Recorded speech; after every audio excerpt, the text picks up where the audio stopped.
The air is still. Not just quiet, but still, as if the wind itself has been warned away from this place. Beneath a wide, colorless sky, the remains of a city lie frozen in time. The streets are empty. The walls stand half-collapsed and fragments of pottery crunch underfoot somewhere. A bird cries, the only living voice left to testify that life once thrived here. You can almost see them if you let your imagination reach men, hauling baskets of grain, women laughing in the marketplaces, children darting between stalls, yet all of it is gone. In the modern world, we are accustomed to endings that leave a trace. A war is chronicled in news reports. A disaster leaves headlines and photographs. A failing city is documented in census records and satellite images. But here there is only the aftermath, a mystery set in stone and sand absent of the story that should explain it. This is not the slow decay of a forgotten village. This is a vanishing act, sudden, almost surgical, as if an unseen hand erased an entire people from the stage of history. What we know about them fits neatly into the textbooks. They were builders, traders, thinkers. They forged alliances, fought rivals, worshipped their gods, and crafted a culture that stood apart from their neighbors. Their architecture suggests advanced planning. Their art speaks of a people who understood beauty. Their surviving records, rare though they are, point to a society that believed itself secure. On the surface, their story is one of steady progress and stability, a civilization poised to endure. But the absence speaks louder than the evidence. Archaeologists find homes left mid-meal tools, lying beside unfinished work, half-packed bundles abandoned where they fell. There is no record of an invading army sweeping through, no clear signs of a great fire or an earthquake reducing the city to rubble. Instead, there is a sharp and puzzling discontinuity. One year, they are here, the next, they are gone. The human mind hates a void. It is in our nature to stitch together explanations to fill in gaps with reason or myth. Over the centuries, storytellers, historians, and scientists have all tried to solve this puzzle. Their conclusions could not be more different. Some say famine forced, a mass migration. Others insist on plague. A few point to natural disasters, droughts, volcanic eruptions, even the shifting course of rivers. And then there are the stranger theories whispered in the margins of scholarly debate: alien intervention, supernatural curses, ancient technologies lost to time. The truth may be none of these. It may be something we have not yet imagined, and that is what gives this mystery its power, because to study this disappearance is to look into a mirror. One that reflects not only the fragility of ancient civilizations, but also the vulnerabilities of our own. In this story, every discovery deepens the riddle.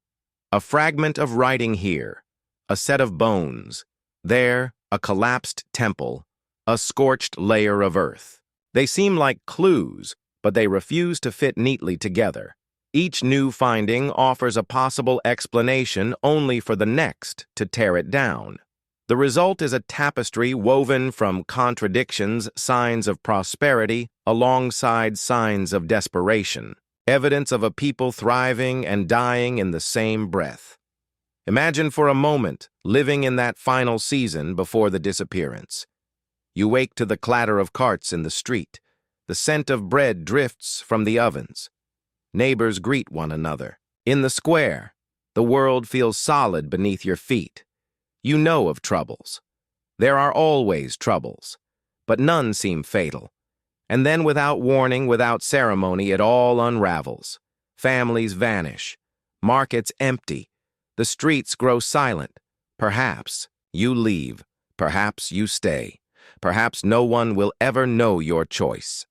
Centuries later, we stand where they stood, sifting through the debris of lives cut short or scattered. We can hold their tools, wear their jewelry, read their words carved in stone. Yet we cannot ask them the only question that matters: why.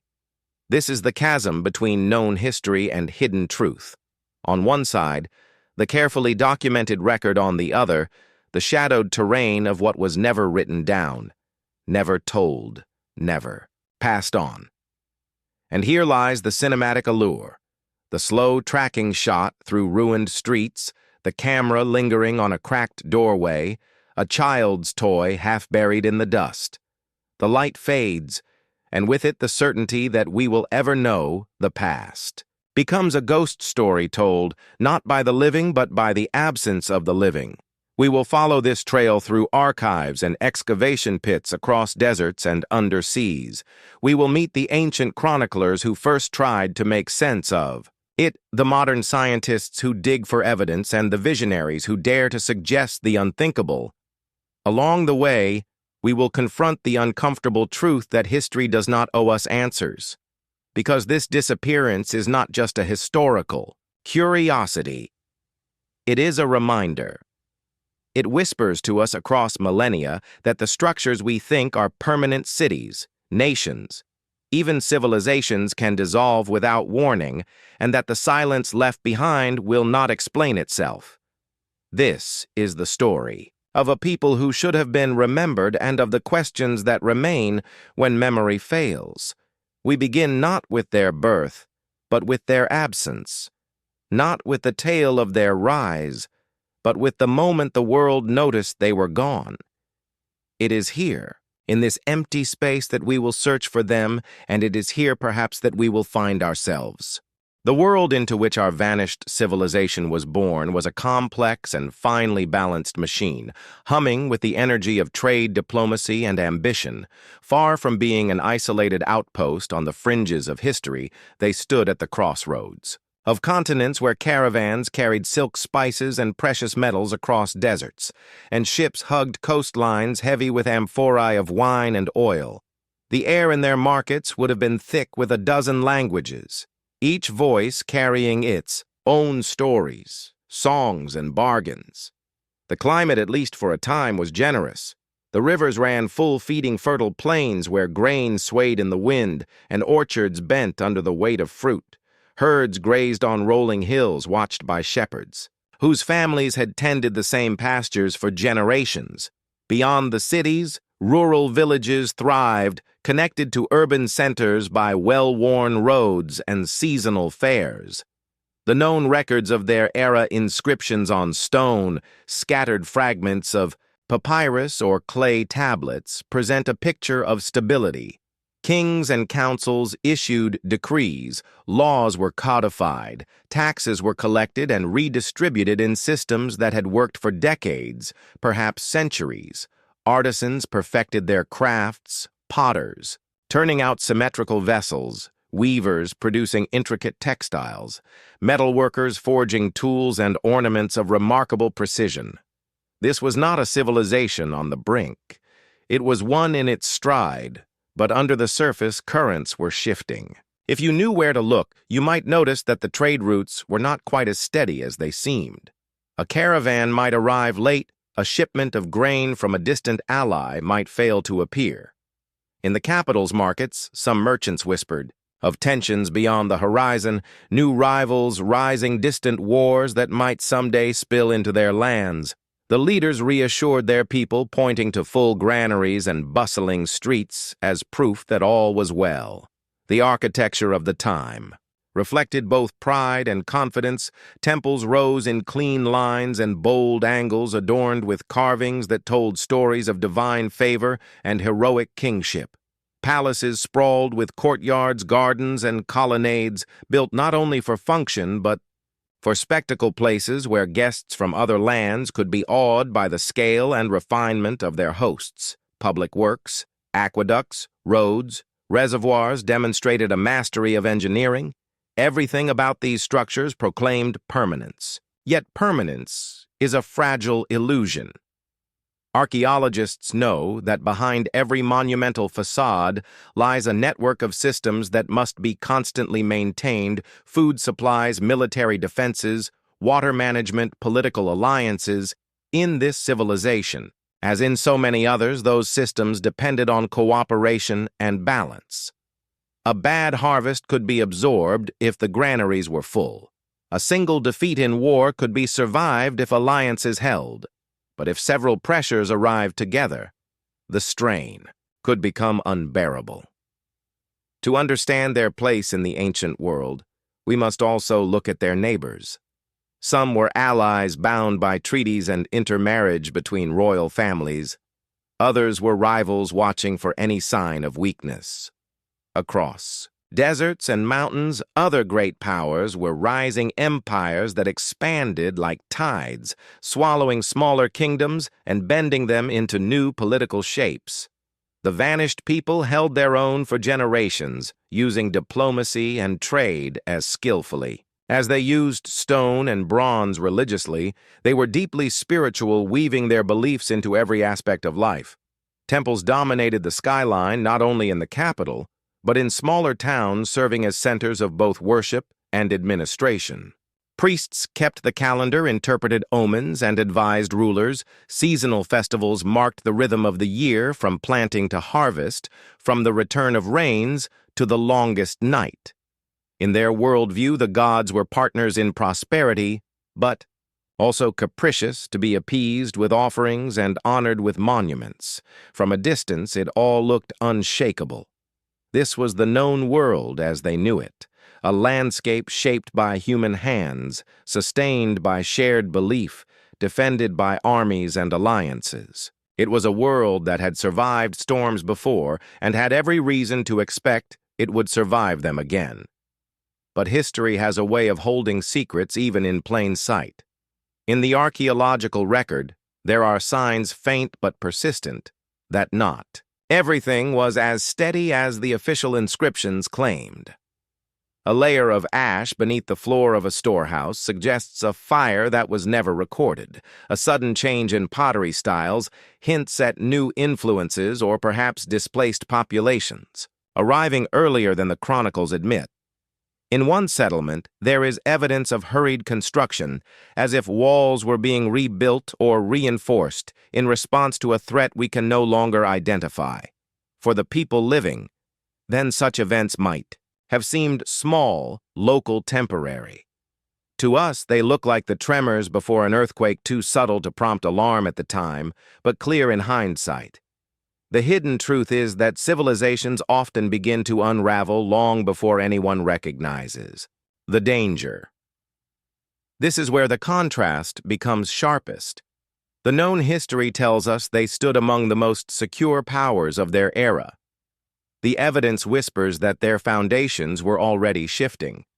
That tension between the confidence of the moment and the fragility we can see now will follow us through this story.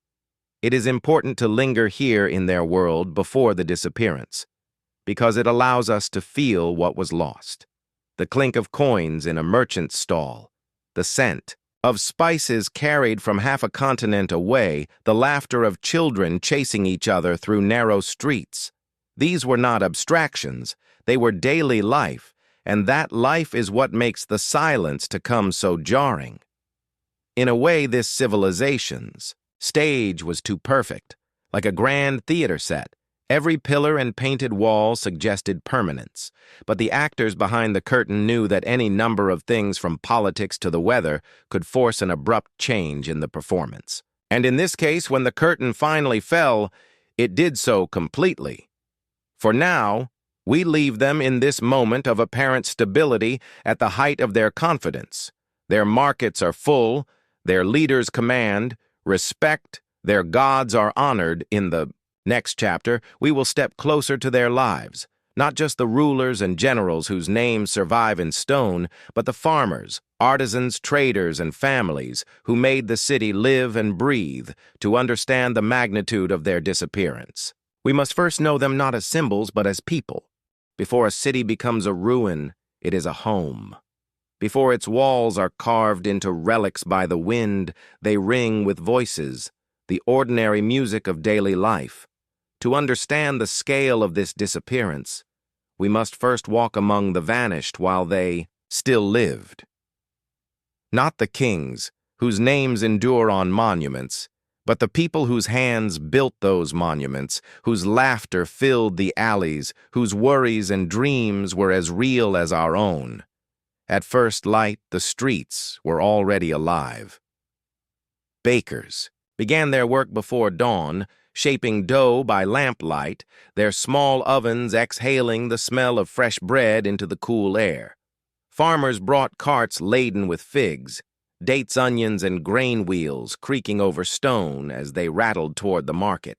In the courtyards of wealthier homes, servants swept dust from mosaic floors and fetched water from ceramic cisterns. Artisans worked in shaded workshops, potters with their wheels spinning smoothly, glassmakers coaxing molten forms from glowing, furnaces weavers feeding thread into looms with patient precision. These were not anonymous laborers. Each carried a reputation, a skill, a style recognized by neighbors and customers alike. Their wares were more than commodities, they were signatures, statements of identity.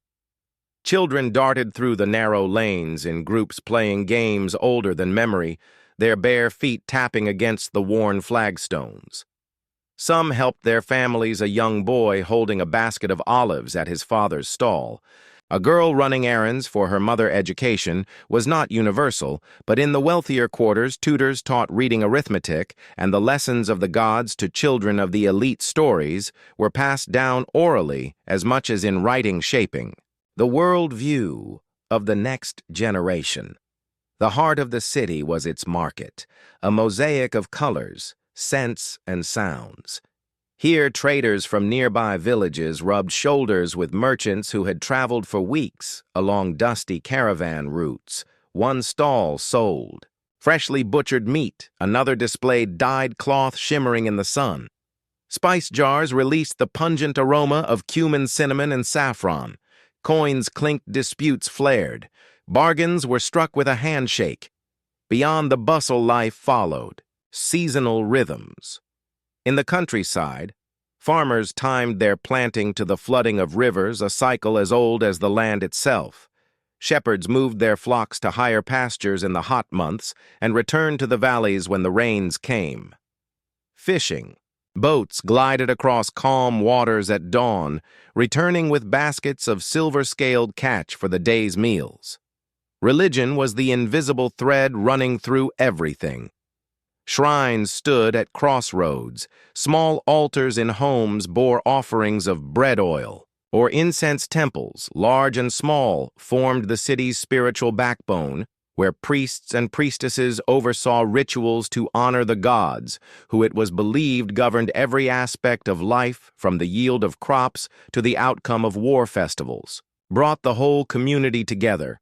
Processions of musicians and dancers, sacrifices at the temple gates, feasts that spilled into the streets. These were moments when social boundaries softened and everyone, rich or poor, participated in the collective joy. The political structure was equally intertwined with daily life.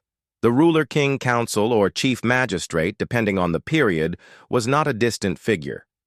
Citizens might see their leaders presiding over ceremonies, addressing crowds in public squares, or touring construction sites for new projects. Decisions made at the top trickled down quickly. A new law might alter market taxes, a military campaign might recruit young men from every family, a construction project might employ hundreds of artisans and laborers. For women, roles varied depending on status. In elite families, women could own property, manage household estates, and act as patrons of the arts or religion. In working-class homes, women were the backbone of production, managing households, helping in fields, or contributing to crafts and trade. Marriage connected families and cemented alliances, but love, too, had its place.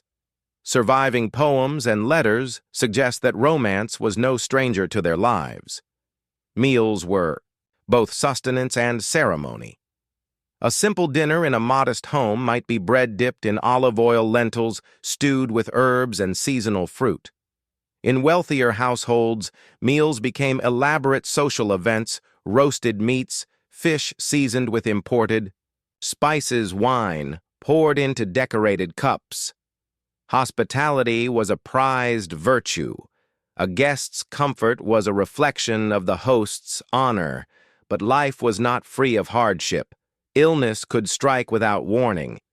Medicine was as much a blend of ritual and herbal remedies as it was practical science. Accidents in fields or workshops could end a life or cripple a worker. Weather, too, could be a capricious adversary. A season of too little rain or an unexpected frost might threaten the city's food security. Still, the rhythm of life carried on. People planned for the future. Parents saved for their children's. Dowries farmers stored grain for lean years. Merchants invested in the next trading voyage. The city's walls were not merely defenses against enemies. They were symbols of a shared confidence that tomorrow would come much as today had. And yet, when archaeologists peel back the layers of soil and time, they find that the story is not as simple as it appears. There are gaps in the record tools. Abandoned, mid-repair, unfinished pottery and kilns. Food left in storage jars as if the owners intended to return. In some areas, valuables were left behind, suggesting a departure so sudden that even the most precious belongings were forgotten or deemed impossible to carry. This is where the contrast between known history and hidden truth becomes stark. The official picture is of a society in balance, its people engaged in the timeless business of living. The deeper evidence hints that under the surface tensions were gathering, perhaps shortages in the hinterlands, rumors of raiders beyond the frontier, or diseases that spread quietly before anyone understood their danger. If we could speak to them now, these vanished men, women, and children might not describe their world as fragile. They might have told us they were safe, prosperous, certain that their children would walk these same streets, and yet in the sweep of history, they were a season away from disappearing. We must hold on to this image of their lives, the texture of their days, the weight of their routines, because it will make the silence that follows all the more haunting. In the next chapter, we will listen for the first whispers of decline, the subtle, changes that even the sharpest eyes at the time might have dismissed. The cracks are coming. The question is who noticed and who chose not to. It never begins with a single event. Decline, especially in a thriving civilization, is more often a murmur than a shout. It slips in quietly, hidden in details so small that even those living through them may mistake the signs for ordinary fluctuations. In the rhythm of life, the first whispers were almost invisible.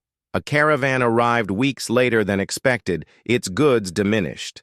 The merchant blamed storms, bandits, and bad luck, plausible explanations in a dangerous world. But for the market that depended on his shipment of grain, the shortage was real and prices crept upward. Families noticed grumbled but adapted. In the countryside, a farmer tilled his land, only to find the soil stubborn and unyielding. Rains had been erratic, coming late. One season, not at all the next. It was not yet drought, but the yields were thinner. In distant villages, shepherds reported fewer lambs surviving the spring. Nothing disastrous, just less grain, less wool, less certainty. Political life still appeared. Stable public proclamations spoke of peace and prosperity, and the rulers hosted festivals as grand as ever. But behind closed doors, the council's debates grew sharper, a small rebellion in a border province, a missed tribute from an allied state. A delayed construction project, each problem was minor, but together they weighed heavily on those tasked with holding the system together. Trade, the lifeblood of the city, began to falter in subtle ways. Traders from certain regions stopped appearing. As often, new middlemen emerged, charging higher fees to guarantee safe passage. In one port, a rumor spread of ships lost to sudden storms far out at sea storms no sailor could have predicted. Whether true or exaggerated, the fear lingered shaping decisions. Religious omens, once a comfort, began to take on a darker edge. A solar eclipse unsettled the population. Some priests declared it a warning from the gods. Sacrifices increased. Rituals grew longer, more elaborate. For the average citizen, life carried on, bread, still baked markets, still bustled, but an unease had crept in. There were other signs barely noticeable at first. The repair of a key aqueduct was postponed. The Stonecutters Guild complained of unpaid wages. A temple project, half-built, stalled for reasons no one clearly explained. At night, a few families quietly left the city, slipping away toward relatives in other regions. No one called it an exodus. Yet the archaeology of this period reveals an unsettling pattern in storage rooms. Certain imported goods vanish from the layers of the record, replaced by cheaper local substitutes. In workshop refuse pits, production declines, suggesting fewer orders. A once vibrant dye industry dependent on imported pigments appears to shrink, perhaps, a casualty of interrupted trade. For those at the top, the instinct was to maintain the appearance of control. Public speeches spoke of temporary setbacks. Taxes were adjusted to cover shortages. Soldiers were stationed along key roads, both for security and to project strength. The population, reassured by the visible signs of authority, carried on, yet trust once eroded is difficult to rebuild. Among the ordinary people, conversations began to change.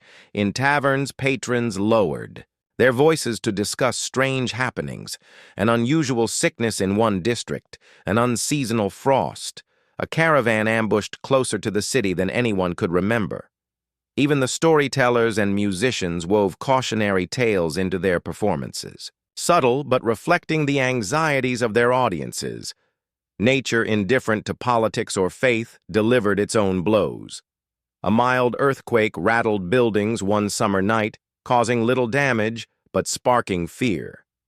A dry season lingered longer than usual, stressing crops already weakened by irregular rainfall. For a city so confident in its abundance, the idea of scarcity was a ghost no one wanted to acknowledge. In retrospect, it is easy for us to see these moments as the first cracks in the foundation. But for them, each event was manageable on its own. What they could not see was the way these threads were weaving themselves into a single fraying rope, a rope that one day would snap. We can imagine the daily contrast by day, the streets still crowded, the festivals still vibrant by night, a merchant calculating losses, a farmer staring at a withered field, a magistrate drafting yet another emergency decree. The surface gleamed, but the undercurrent was shifting. The most haunting part is that they still planned for the future. Contracts were signed for next year's harvest, new apprentices were taken into trades, foundations were laid for houses that would never be finished. The belief in continuity is deeply human. The idea that tomorrow will resemble today. That belief kept them working even as the ground beneath them began slowly to give way. When the final collapse came, many would look back on this period and see the warnings they had missed. But in the moment, the whispers were too soft, the signs too scattered. To the citizens of the time, it was still unthinkable that their world could vanish. In the next chapter, we will step into what they could not see, their last golden years, a time when the city shone. Brightest just before the darkness fell. It is the cruel trick of history that a civilization's most beautiful moment can come on the eve of its end. The irony of history is that the years before the end are often the brightest. For this civilization, the signs of strain from previous seasons seem to fade, replaced by a resurgence of confidence and splendor. If there were cracks beneath the surface, they were plastered over with gold. The city blossomed streets that had been dusty and worn were paved anew, lined with fresh stone and flanked by colonnades. Merchants returned in greater numbers than the year before, or so it appeared. Their stalls piled high with goods, both familiar and exotic. The market square became a kaleidoscope of color bolts of deep-dyed cloth, baskets of pomegranates and grapes, ivory combs, bronze mirrors, carved amulets that gleamed in the sun. The rulers seized this moment to leave their mark on history. Grand construction projects rose one after another, temples with towering facades, palaces with halls that could swallow the sound of 100 footsteps, statues carved to immortalize their reign. Walls were repaired and extended, their stones fitted so precisely that even centuries later a knife blade could barely slip between them. Each work was a declaration: we are strong, we are blessed, we will endure. Festivals became longer, more elaborate. For days, the streets overflowed with music and laughter. Dancers in bright costumes spun in the open squares. Musicians played the haunting melodies of pipes and lyres, and processions wound their way to the temples bearing offerings for the gods. At night, the city glowed with torchlight, the air heavy with the smell of roasting meat and sweet wine. Visitors from other lands marveled at the abundance and the generosity of their hosts. Trade routes, though perhaps not as stable as they once, were still brought in wonders: a shipment of lapis lazuli from distant mountains, spices from a land across the sea, rumors of rare metals found in newly explored territories. The sense of prosperity was intoxicating. Merchants and artisans prospered, and with prosperity came a renewed confidence in the future. It is easy to imagine how seductive this period must have felt to its people. After years of small worries, the delayed caravans, the erratic rains, life seemed not only normal again, but better than before. The generation that had endured the lean years began to relax. The younger generation had little memory of those troubles at all. The city's energy was directed outward toward expansion and display, rather than inward toward caution. In the countryside, farmers reported good harvests. Whether this was due to favorable weather or improved techniques, no one questioned it. Granaries filled, markets overflowed. Even in rural villages, small luxuries began to appear: fine pottery in homes that had once used plain clay metal tools where there had been only wood and stone. The arts flourished. Sculptors carved intricate reliefs depicting scenes of myth and daily life. Poets composed verses to honor both the gods and the beauty of the world around them. Painters adorned walls with vivid frescoes of landscapes, banquets, and divine processions. There was a sense of cultural pride, a feeling that their civilization was not only prosperous, but at the height of refinement. Political life reflected this confidence. The rulers hosted delegations from neighboring states, securing trade agreements and mutual defense pacts. Ceremonies celebrating these alliances were public spectacles, proof to the citizens that their city was respected and feared. Inside the council chambers, debates still occurred, but they were about expansion, not survival. Religion, too, mirrored this sense of flourishing. Temples received lavish donations, and priests reported favorable omens. Sacrificial altars were piled high with offerings, from humble loaves of bread to costly perfumes. The gods, it was believed, had shown their favor once more, blessing the land with abundance. But beneath the glitter, the hidden truth remained. The prosperity was not as unshakable as it seemed. Some of the trade goods arriving in the markets were remnants of older agreements, not signs of new stability. The great construction projects consumed resources faster than they could be replaced. Farmers flush with recent success expanded their fields into marginal lands that might not withstand the next poor season. Archaeologists reading this period through the evidence see something striking. The layers of material culture show a burst of wealth, but also subtle inconsistencies. Imported goods are plentiful, but their sources shift, perhaps because traditional suppliers were already faltering. Some monumental buildings were finished hastily, with less precision in the later phases than in the foundations. In storage rooms, surplus goods are stacked in a way that suggests stockpiling, not just abundance, as if some anticipated that the good years might not last. Yet if anyone voiced such caution, they were drowned out by the chorus of celebration. This was a moment to live fully, to enjoy what the gods and the work of human hands had provided. The streets were crowded, the fountains flowed, the temples shone. A visitor from a distant land would have called it a golden age. For the people themselves, it was more than that. It was a promise fulfilled. After the shadows of uncertainty, they had returned to the light, and the light seemed endless.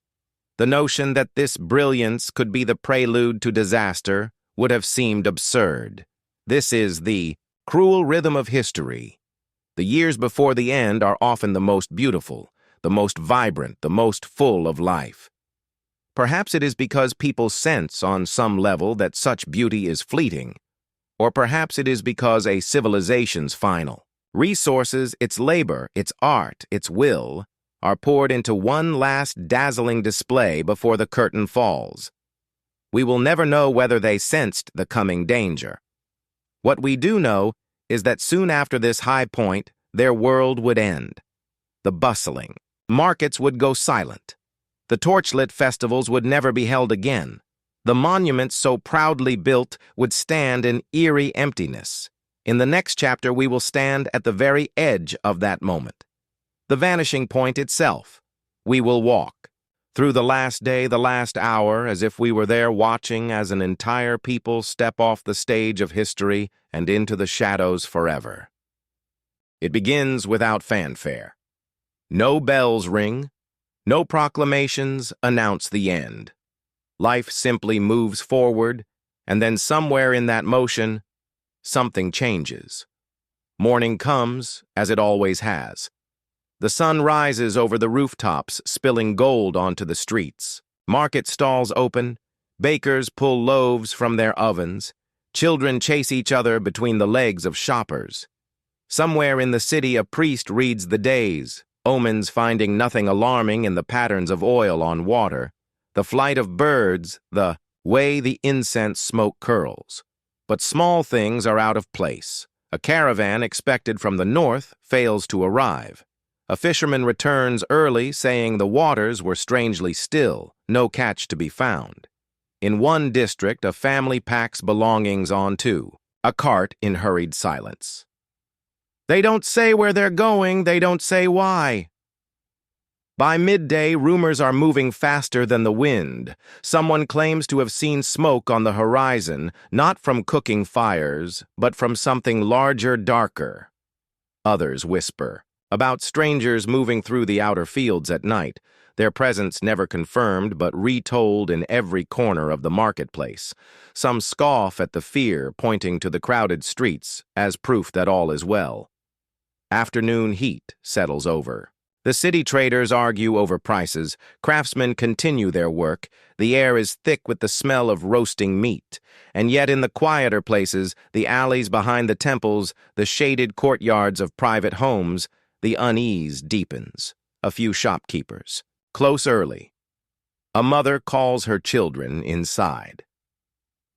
The temple bells ring an unscheduled prayer hour. Then sometime between the turning of the sun and its descent toward evening, the change becomes impossible to ignore. Perhaps it is a sound, a low rumble. Beneath the feet, felt more than heard, like the growl of something deep within the earth. Perhaps it is the sudden arrival of a dry metallic wind that carries with it a smell no one can name. Perhaps it is nothing so dramatic, only the growing sense that the city is holding its breath. People begin to leave their stalls looking to the horizon. Soldiers appear at intersections, speaking in urgent tones. The gates normally open to the steady flow of visitors, and traders are closed without explanation. Some say the priests have locked themselves in the temples, praying to the gods for protection. Others claim the rulers are already gone, slipped away under cover of night. No one knows the truth, and the not knowing is worse than the rumors. By nightfall, the streets are strangely empty. Doors are barred, torches burn in windows, but the light is not welcoming. It is watchful. Somewhere a dog howls and is abruptly silenced.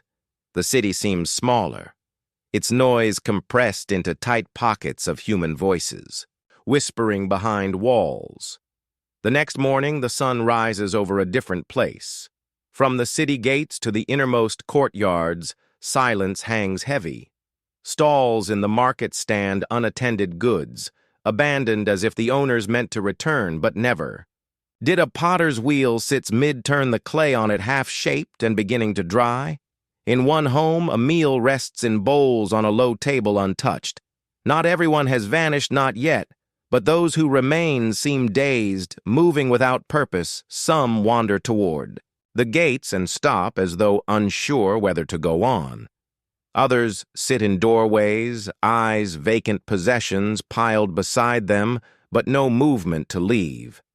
In the harbor, a few boats drift without crews, bumping softly against the piers. The smell of decay is faint but growing. By the second day, more homes stand open and empty. Animals roam freely, goats in the courtyards, chickens in the streets. In some districts, the silence is so complete that the only sound is the wind sighing against the walls. Archaeology of this moment is chilling in its clarity. We find personal items left behind that no one would willingly abandon: jewelry, tools, family heirlooms. We find storerooms still stocked with food. We find no signs of mass violence, no layer of ash from a great fire, no bodies in the streets. It is not the evidence of a massacre. It is the evidence of departure, sudden and unexplained. Theories rush in to fill the void. Some imagine an invisible enemy disease striking so swiftly that survival seemed impossible, driving people to flee or taking them before they could act. Others imagine an environmental catastrophe: poisoned water, a sudden shift in the river, an earthquake that left buildings standing but something essential broken beneath. More fantastic ideas suggest that they left by choice, abandoning the city for reasons lost to time, a mass pilgrimage, a prophecy, an agreement to erase themselves from the world. But here is the most haunting detail in some places. Evidence suggests that the disappearance did not happen all at once. Certain districts appear to have been abandoned earlier, their dust layering deeper, while others show signs of life, continuing for weeks, maybe months, before the final silence. If we stand in the ruins today, we can almost imagine walking these streets in those last days, the sound of a hammer in the distance, the creak of a door, a voice calling out into the emptiness unanswered. The city did not fall in a single moment, but it did fall completely. When the last person left or died, no one came to claim the place. Nature moved in: dust settled on the mosaics. Weeds split the paving stones, the wind carried sand into every corner. The city became a hollow shell, its silence broken only by the occasional cry of a bird or the rustle of small animals. The world beyond took note, but not in detail. A few scattered accounts survived: traders reporting that the city was deserted, envoys sent to investigate who returned. With nothing but confusion, no one. It seems understood why it had happened. No one could agree on where the people had gone. In time, the place became more legend than memory. Maps were redrawn without its name. Stories about its fall became cautionary. Tales, parables about divine punishment or human folly. The truth, whatever it was, faded into the shadows. And yet, in that silence, something endures. To walk here now is to stand on the edge of two worlds, the world of the living city still echoing in the mind, and the world of the ruins where those echoes die into the wind. The vanishing point is not just a historical moment, it is a line we cross in our imagination, knowing that once we step over it, there is no way back. In the next chapter, we will leave the vanished city behind and look outward into the world that remained. How did neighboring powers react to this sudden absence? Who mourned, who rejoiced, and who seized the chance to fill the void left by one of history's most mysterious disappearances? The disappearance was not witnessed by a single chronicler in its entirety, but its shock reverberated far beyond the city walls. For those living in nearby settlements, the first signs came not from rumors, but from absence. Merchants who once traveled the road to the city found their journeys abruptly shortened. Gates closed, guards gone, the market square empty. Some turned back immediately unsettled by the silence. Others entered, picking their way through abandoned streets, calling out for someone to answer. They found goods left behind in shops, amphorae of wine unsealed and spoiling half-written tablets waiting for the next line. They also found no one willing to explain. The news spread like spilled oil. Outposts that depended on the cities. Trade began to falter. Caravans unsure of the roads, safety rerouted entirely, depriving surrounding towns of goods and coin. Farmers who once sold grain to the city now had nowhere to send it. Their stores began to rot in the heat. For rulers in distant capitals, the disappearance was a problem and an opportunity. Envoys were dispatched under banners of curiosity, but their motives were anything but neutral. If the city had been emptied by disaster, perhaps its fertile lands could be claimed. If the people had fled, perhaps they could be persuaded or coerced to pledge loyalty elsewhere. Yet those first expeditions returned with conflicting accounts. One claimed to have seen evidence of plague, hastily abandoned homes, personal effects discarded, in ways suggesting sickness and panic. Another swore there were no signs of disease at all, only a city left as though its inhabitants had walked away in perfect health. The most troubling reports told of small groups of survivors wandering the countryside, unwilling to speak of what had happened, unwilling even to give their names. This uncertainty had political consequences. Borders shifted on maps in royal halls, but without armies to hold them, ambassadors traded accusations of sorcery, divine punishment, or secret alliances. For some, the vanishing was proof of their god's supremacy, a rival struck down by supernatural will. For others, it was a dire warning that such a fate could happen to anyone. The city's closest allies were among the most shaken. For decades, they had relied on its goods, its markets, its military support. Now those assurances were gone, replaced with a dangerous vacuum. Bandits once kept in check by the city's patrols began to roam more freely. Neighboring kingdoms moved troops toward the borderlands, citing security, but clearly weighing the prospect of annexation. For the common people in these outer regions, the disappearance was both a tragedy and an omen. Some whispered that the missing had been taken by the gods for their sins, and that the same judgment might come for them if they did not change their ways. Others told darker stories of a shadow passing over the land of voices, calling in the night of those who went to investigate and never returned. And yet alongside fear, there was exploitation. Opportunistic traders moved in to loot abandoned goods, carting away amphorae textiles and precious metals. Scavengers stripped statues for their bronze-pride jewels from the eyes of temple idols carried away carved stones to build their own homes. In their wake, the city's silent grandeur began to crumble faster. A few neighboring rulers saw themselves as protectors of the lost. They sent soldiers not to plunder but to guard the city from desecration. These efforts were rarely effective. Guard posts were undermanned, supplies ran thin, and the sheer size of the place made it impossible to watch every gate and alley. In time, even the protectors left, and the city was once again given over to silence and decay. In the surviving records of the time, fragmentary though they are, we find traces of how different cultures interpreted the event. In one, a poet describes the city as a bowl overturned by an unseen hand, its contents spilled into the dust. In another, a priest warns that the earth remembers the pride of men and buries it in her sleep. A trader from a distant port writes of the vanished city as if it were a ghost. I have seen its streets by moonlight, but in the day it is gone. Historians debate the reliability of these accounts. Were they metaphorical, or did they reflect actual phenomena, mirages, illusions, or simply the eerie sensation of walking through a place so suddenly emptied of life? Whatever the truth, the idea of the city's disappearance took root in the imaginations of people far beyond its borders. Economically, the loss was catastrophic for some regions and beneficial for others. Ports further away found themselves taking in more trade as merchants, sought alternative routes. Rival cities that had once struggled under the shadow of the vanished one began to thrive, filling the void with their own markets and influence. But this redistribution of wealth also bred resentment.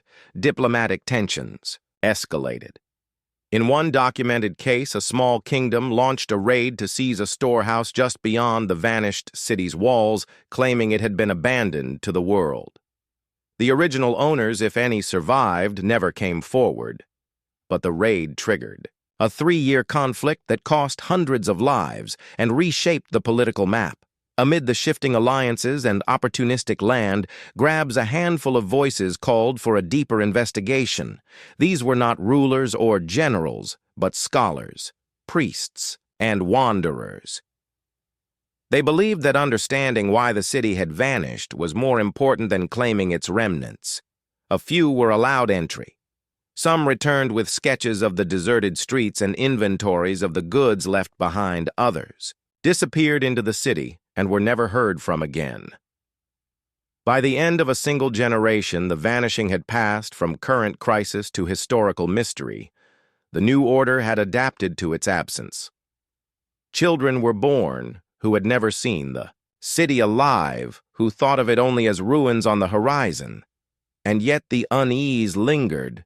The world had seen how quickly permanence could dissolve, how a center of trade and culture could become an empty shell in what felt like a single breath. As we step forward in our investigation, we leave behind the politics and the chaos of the aftermath and turn to the long shadow, the vanishing cast over centuries of history.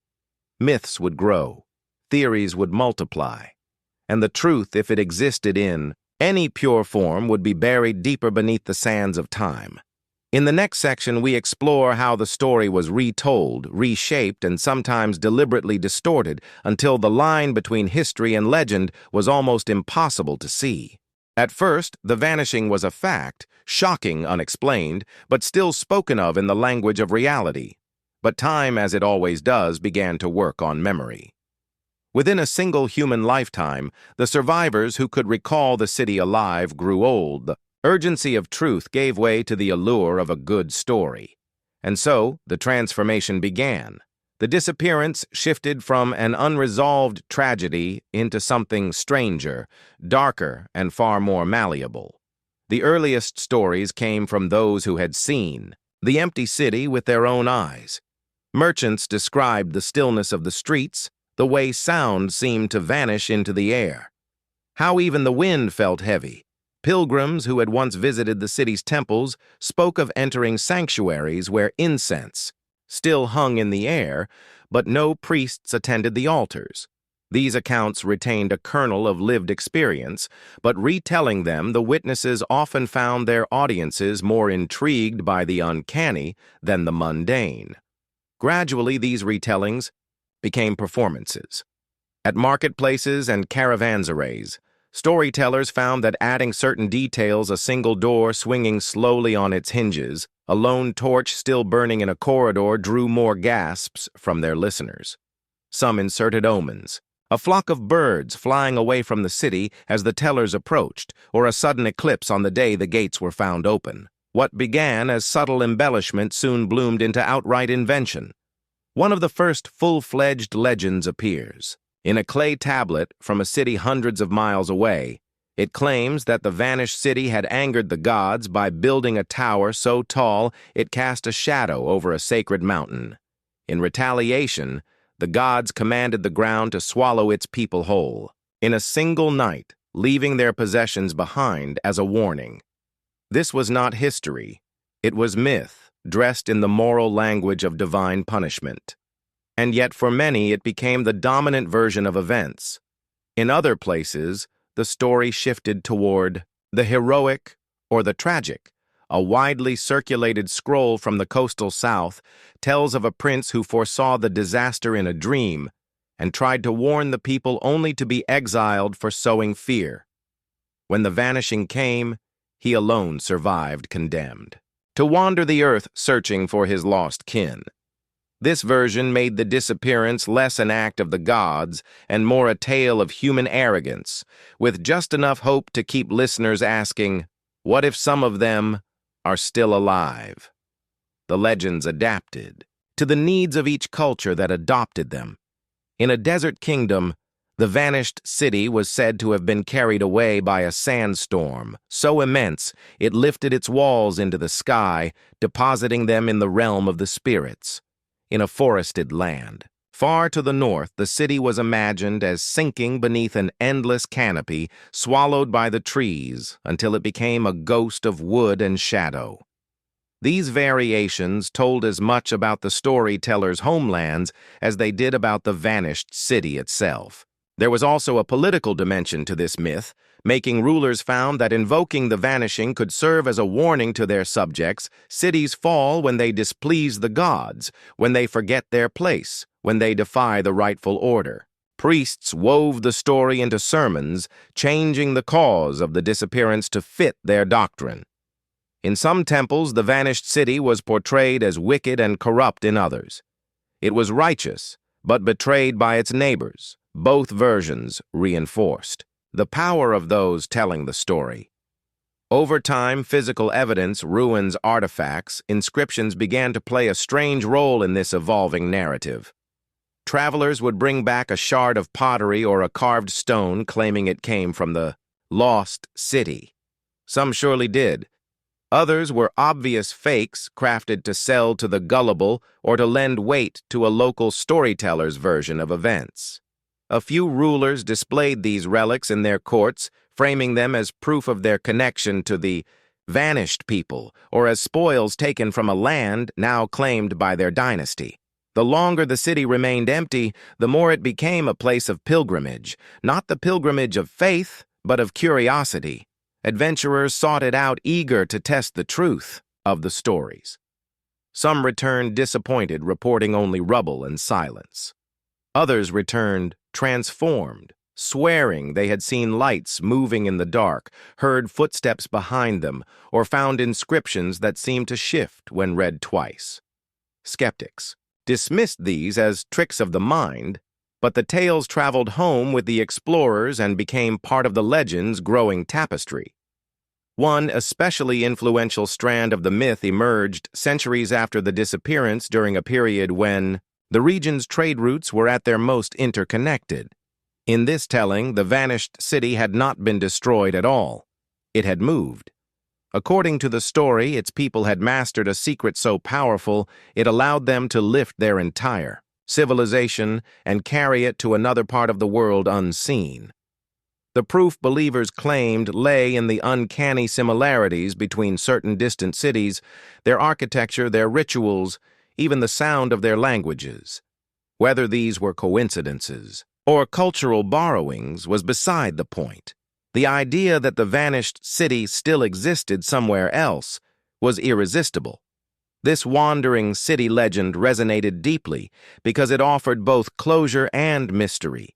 It allowed listeners to imagine that the people had survived, but it also raised questions about where they were now and whether they might one day return. It turned the vanishing from a purely tragic event into an ongoing story, a mystery not buried in the past, but still alive. In the present, by the medieval period, the legend had grown so far from its origins that it was almost impossible to reconcile with the fragmentary historical record. Chroniclers wrote confidently of events that could not have happened, dates that made no sense, and characters who never existed. Maps began to feature the city that walks, the swallowed city, or simply the place of silence, often marked in locations that bore no resemblance to the original site. For modern historians sifting through these centuries of distortion is both frustrating and illuminating.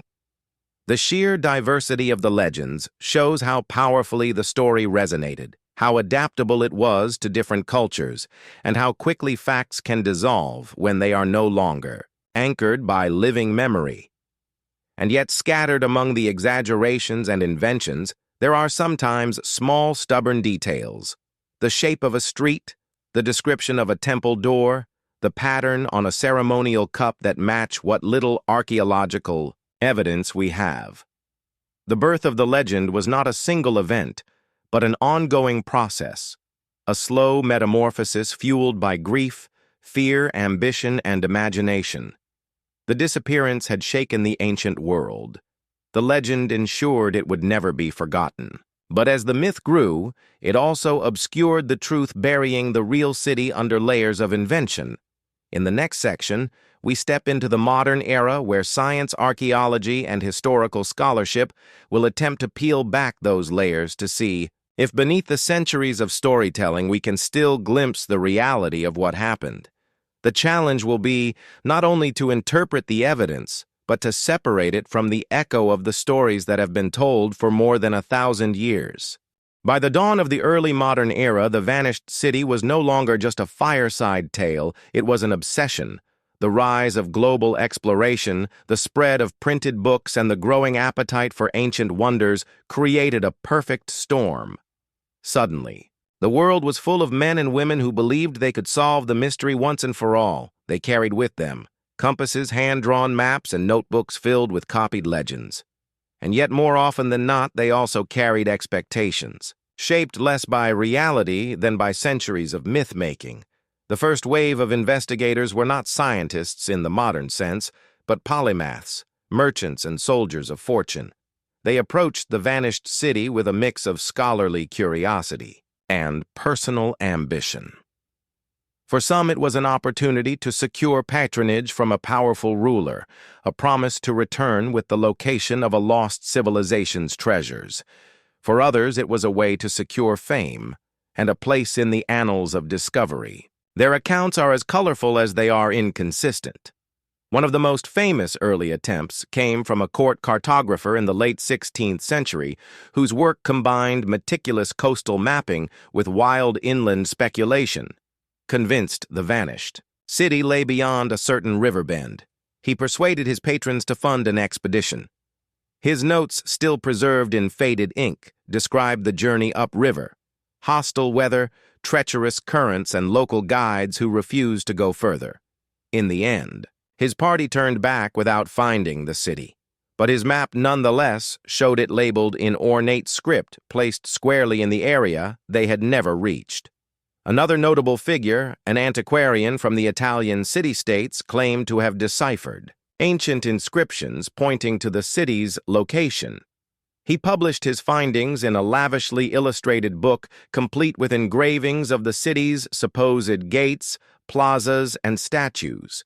These were drawn not from evidence, but from his imagination modeled after the ruins of Rome and Athens.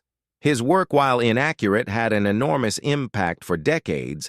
Travelers set out to find a city that looked like his engravings, ignoring any evidence that contradicted them. This period also saw the rise of collectors, who valued artifacts above historical accuracy. Some returned from their expeditions with genuine relics, a bronze clasp, a fragment of wall relief, or a piece of jewelry. Others brought back fakes, sometimes knowingly, sometimes duped by skilled forgers. These objects, whether authentic or not, fueled public fascination and lent weight to competing theories. A shard of pottery in a private cabinet could inspire entire treatises on the vanished cities, supposed trade networks, or artistic style even, if the piece had no real connection to it at all. The early modern investigations were complicated by politics. Many regions where the city might once have stood were under strict control by empires or local rulers wary of foreign interference. Permits were hard to obtain. Expeditions were sometimes shadowed by officials or outright turned away. In a few recorded cases, local leaders fed explorers false information directing them toward swamps, canyons, or rival territories anywhere but the true location. This was partly to protect their own cultural heritage and partly to control the flow of whatever treasures might be found. Language barriers and cultural misunderstandings added to the confusion investigators often relied on. Translators who themselves were influenced by the myths of their own communities. A simple statement like "the place where the people vanished" might refer to a battlefield, a famine, or a literal empty city, and without careful context it was impossible to know which misinterpretations piled up, and soon evidence became a tangle of contradictory accounts. Despite the false leads, there were moments of genuine discovery. In the late 17th century, a team of French and Ottoman scholars working together located a ruined complex that matched some of the oldest descriptions of the vanished city.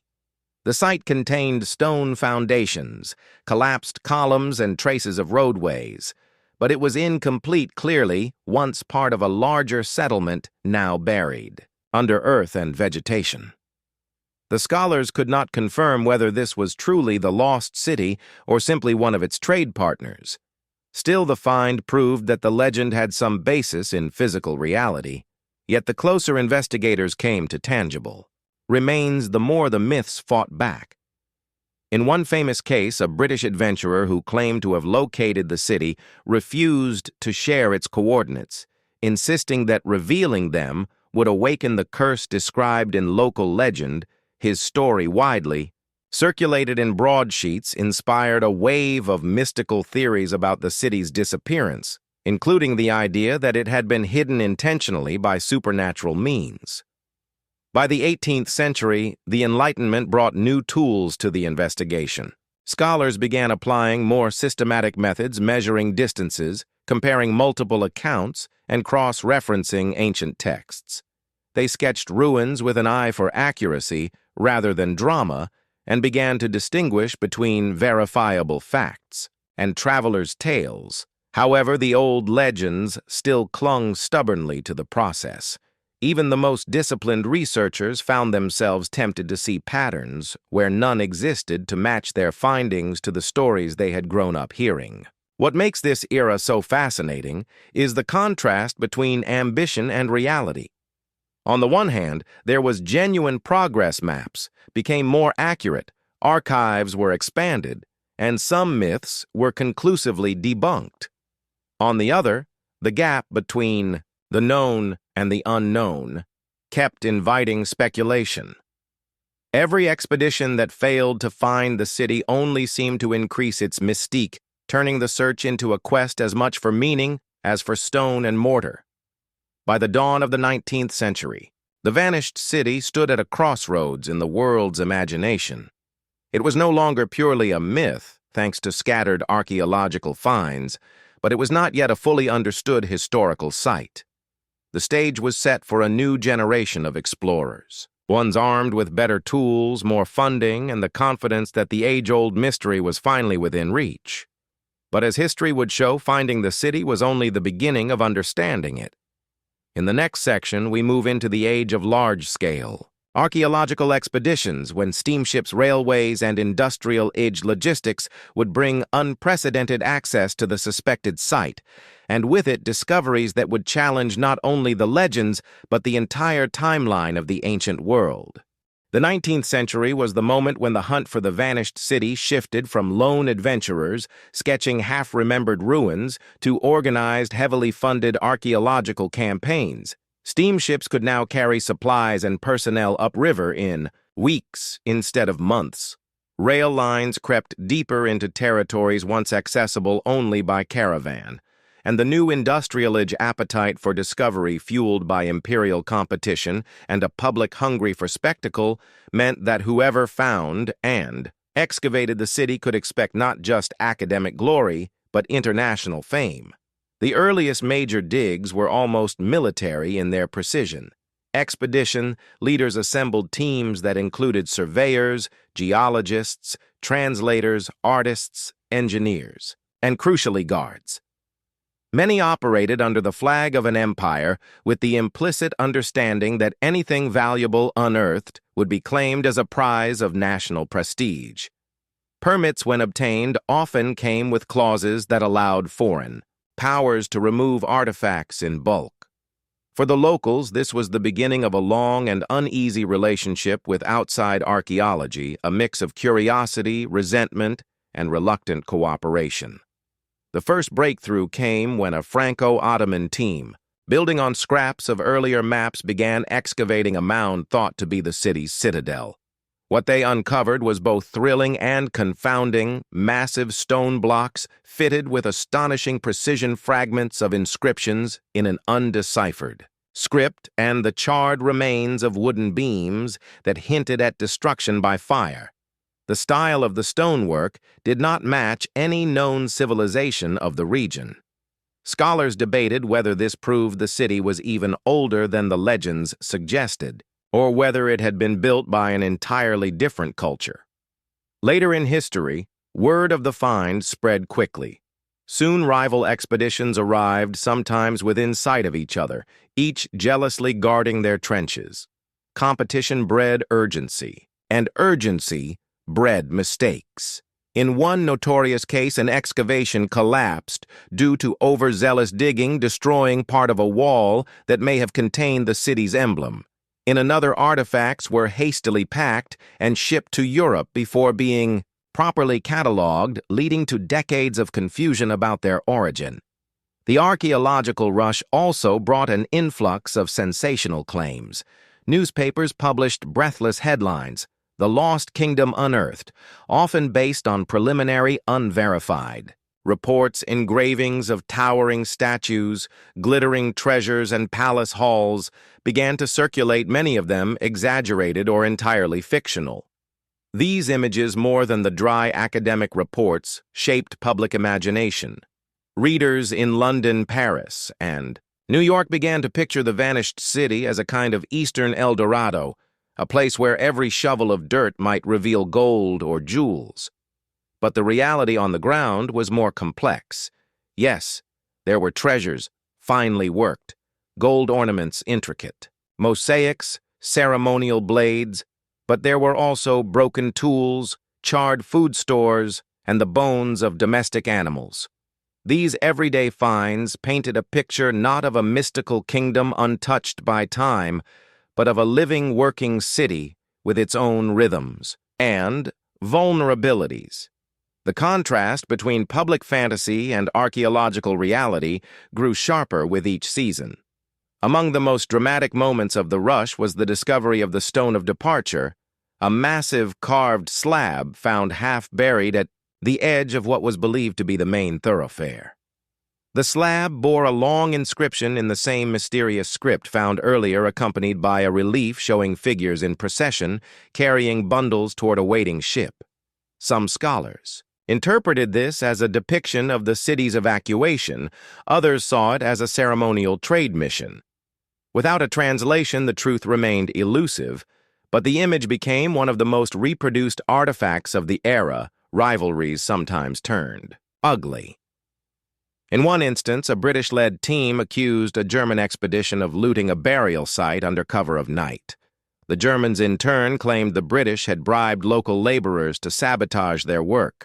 There were whispers of forged finds being planted in trenches to discredit competitors.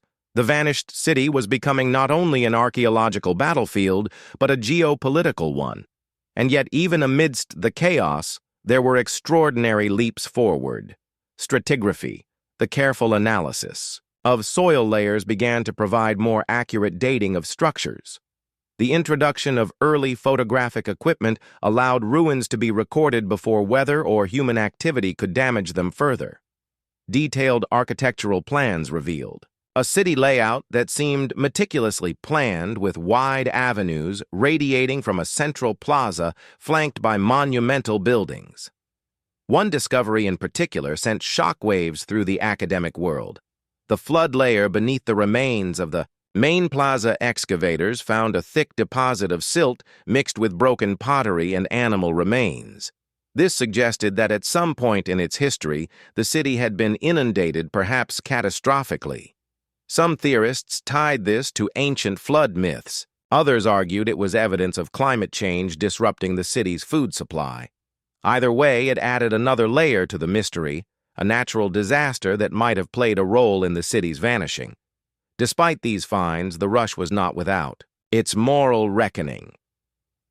As the century wore on, critics began to question whether the relentless export of artifacts was stripping the site of its cultural context.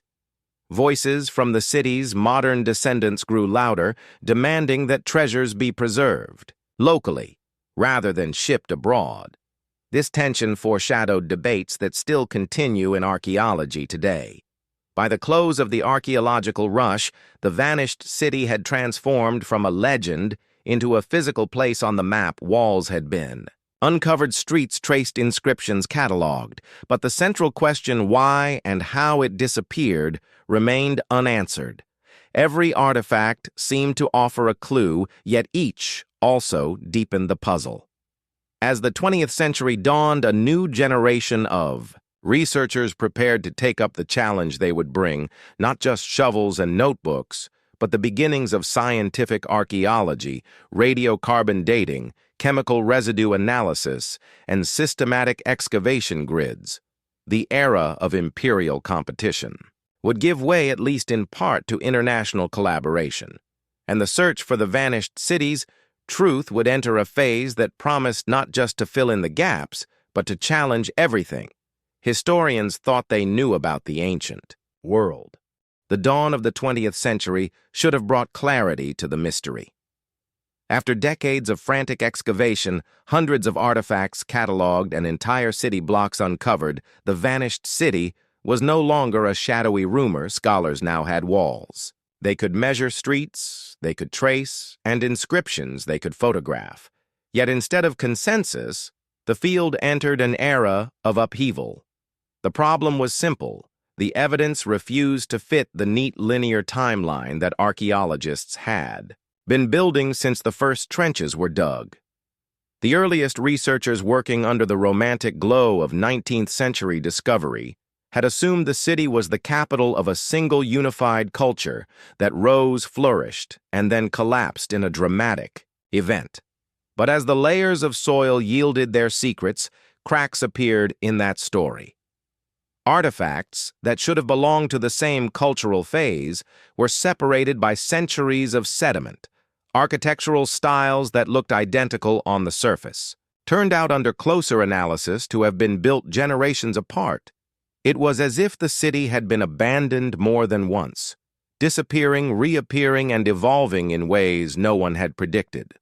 One of the first paradigm-shaking discoveries came from pottery analysis. A team led by an American archaeologist noticed that certain pottery fragments, long assumed to be imports from a neighboring culture, were actually local imitations. This suggested that the city had maintained trade contacts over far longer periods than previously believed, even during supposed dark ages when it was thought to have been empty. Then came the revelation of the reoccupation layers, beneath the rubble of what had been labeled the city's final destruction. Researchers found evidence of rebuilding not just temporary shelters, but substantial structures using salvaged stone from earlier monuments. Whoever these later inhabitants were, they had lived among the ruins, repurposing them for their own needs. This alone was enough to unsettle decades of scholarly certainty. But the real shock came from a source that no one had taken seriously: the inscriptions. For decades, the city's script had been considered undecipherable, a decorative flourish rather than a language that could be read. In the 1920s, a linguist working in comparative epigraphy claimed to have identified recurring patterns, names, titles, and verbs, suggesting the language was distantly related to a known family. His preliminary translations pointed toward a history in which the city was not the seat of a single people, but a crossroads, ruled at different times by shifting coalitions of foreign and local powers. If this was true, it reframed the city not as an isolated jewel of civilization, but as a contested hub, a place where control passed back and forth like a prize in a long game of empire. The implications were enormous. It meant the city's vanishing might not have been a single catastrophic event, but a drawn-out process of decline, abandonment, and reinvention. It also meant that the archaeological rush of the 19th century had captured only one of the city's many lives, and possibly not even its most important one. Still, the old guard resisted. Many of the most respected scholars had built their reputations and their museum collections on the idea of a single glorious civilization ending in a dramatic fall. To admit otherwise would require reinterpreting decades of published work. Academic.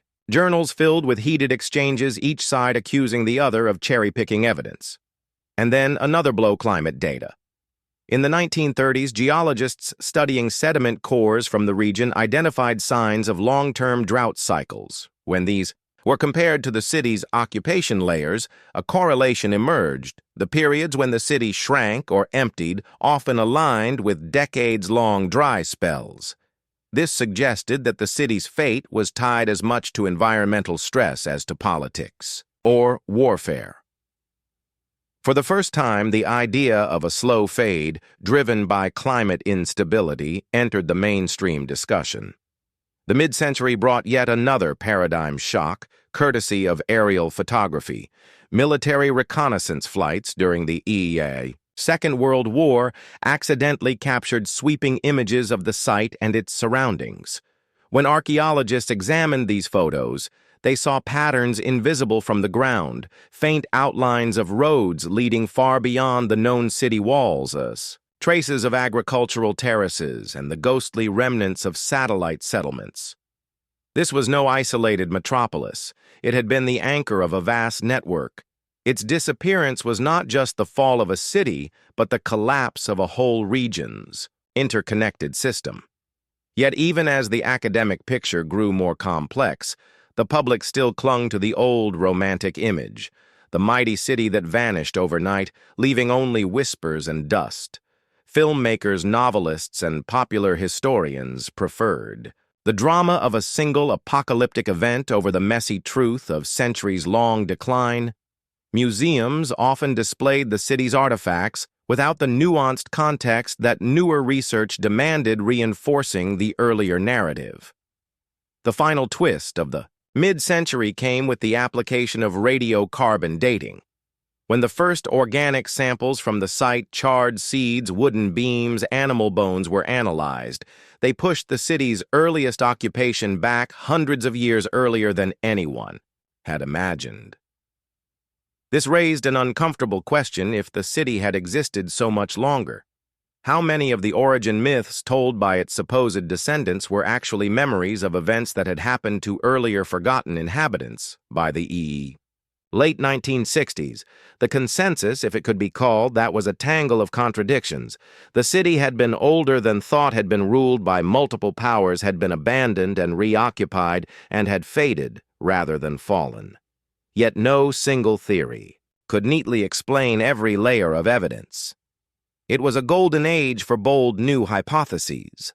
Some argued the city had been a religious pilgrimage center, whose importance waxed and waned with shifting spiritual tides. Others proposed it had been a military fortress, its civilian population swelling during times of conflict and dwindling in peace. A few suggested it was a kind of ancient free port thriving on trade, precisely because no single empire controlled it for long.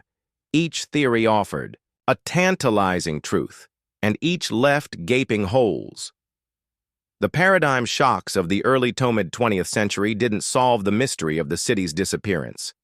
Instead, they transformed it from a simple question into a labyrinth of possibilities. The vanished city was no longer a static ruin waiting to be decoded. It was a living puzzle, one that changed shape every time a new discovery was made. And perhaps that was the greatest shift of all: the realization that the truth might not be a single dramatic answer, but a web of interconnected causes: human ambition, environmental change, cultural exchange, and the slow erosion of time. As the century moved toward its close, new tools would emerge: computers, satellite imagery, chemical residue analysis, that promised to untangle this web, but they would also bring their own surprises, and with them, new controversies. The mystery, it seemed, was far from over.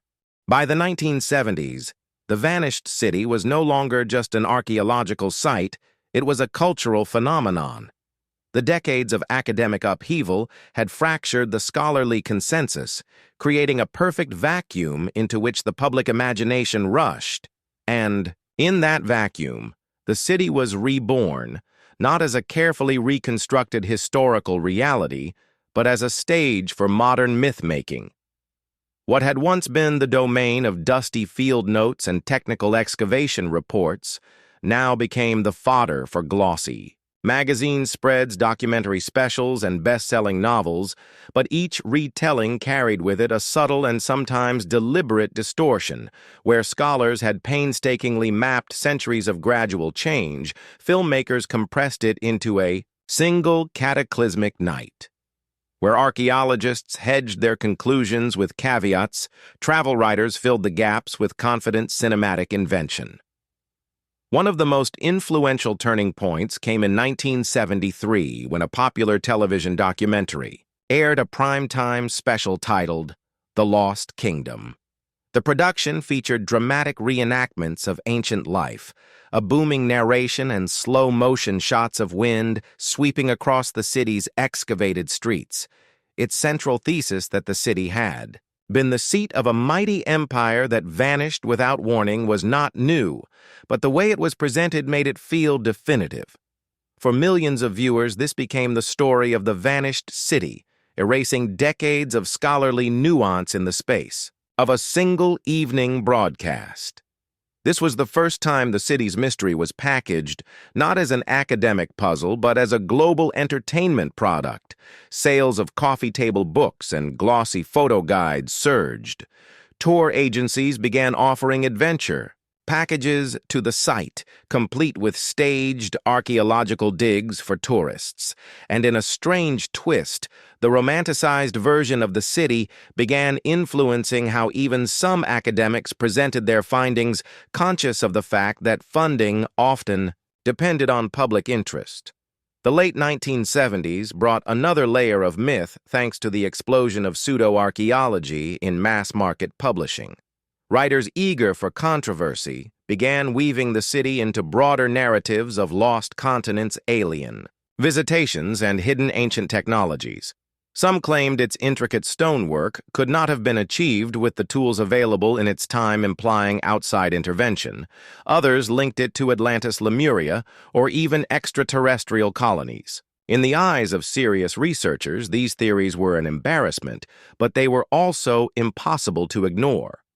The sheer popularity of such books meant that for many people, the truth of the vanished city came not from peer-reviewed journals, but from paperback bestsellers filled with speculative illustrations and dramatic unproven claims, and yet even the most sensationalized versions carried a strange side effect.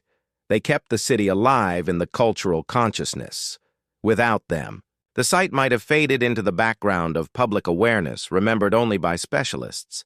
Instead, it became a recurring character in the broader story of human mystery, sitting alongside the pyramids, Stonehenge, and Easter Island in the pantheon of places that seemed to defy explanation. By the 1980s, Hollywood had entered the picture. The city appeared thinly disguised in blockbuster adventure films, where heroes dashed through its crumbling temples, narrowly escaping collapsing columns and ancient booby traps. These portrayals bore little resemblance to reality, but they had a lasting impact for a generation raised on VHS tapes and matinee screenings. The city became synonymous with high-stakes treasure hunts and lost golden idols. Tourism surged again, but with it came new dangers. The site's fragile ruins, already stressed by decades of excavation, now endured the daily tread of hundreds of visitors. Souvenirs, sometimes genuine artifacts pilfered from unguarded trenches, began appearing on black markets. Conservationists warned that the public's love for the city might be the very thing that destroyed it. At the same time, television embraced the mystery documentary format.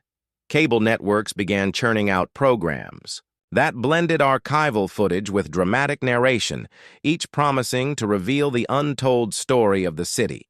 These shows often relied on the contrast between what was known and what was hidden, a device that made them irresistibly watchable, but often misleading.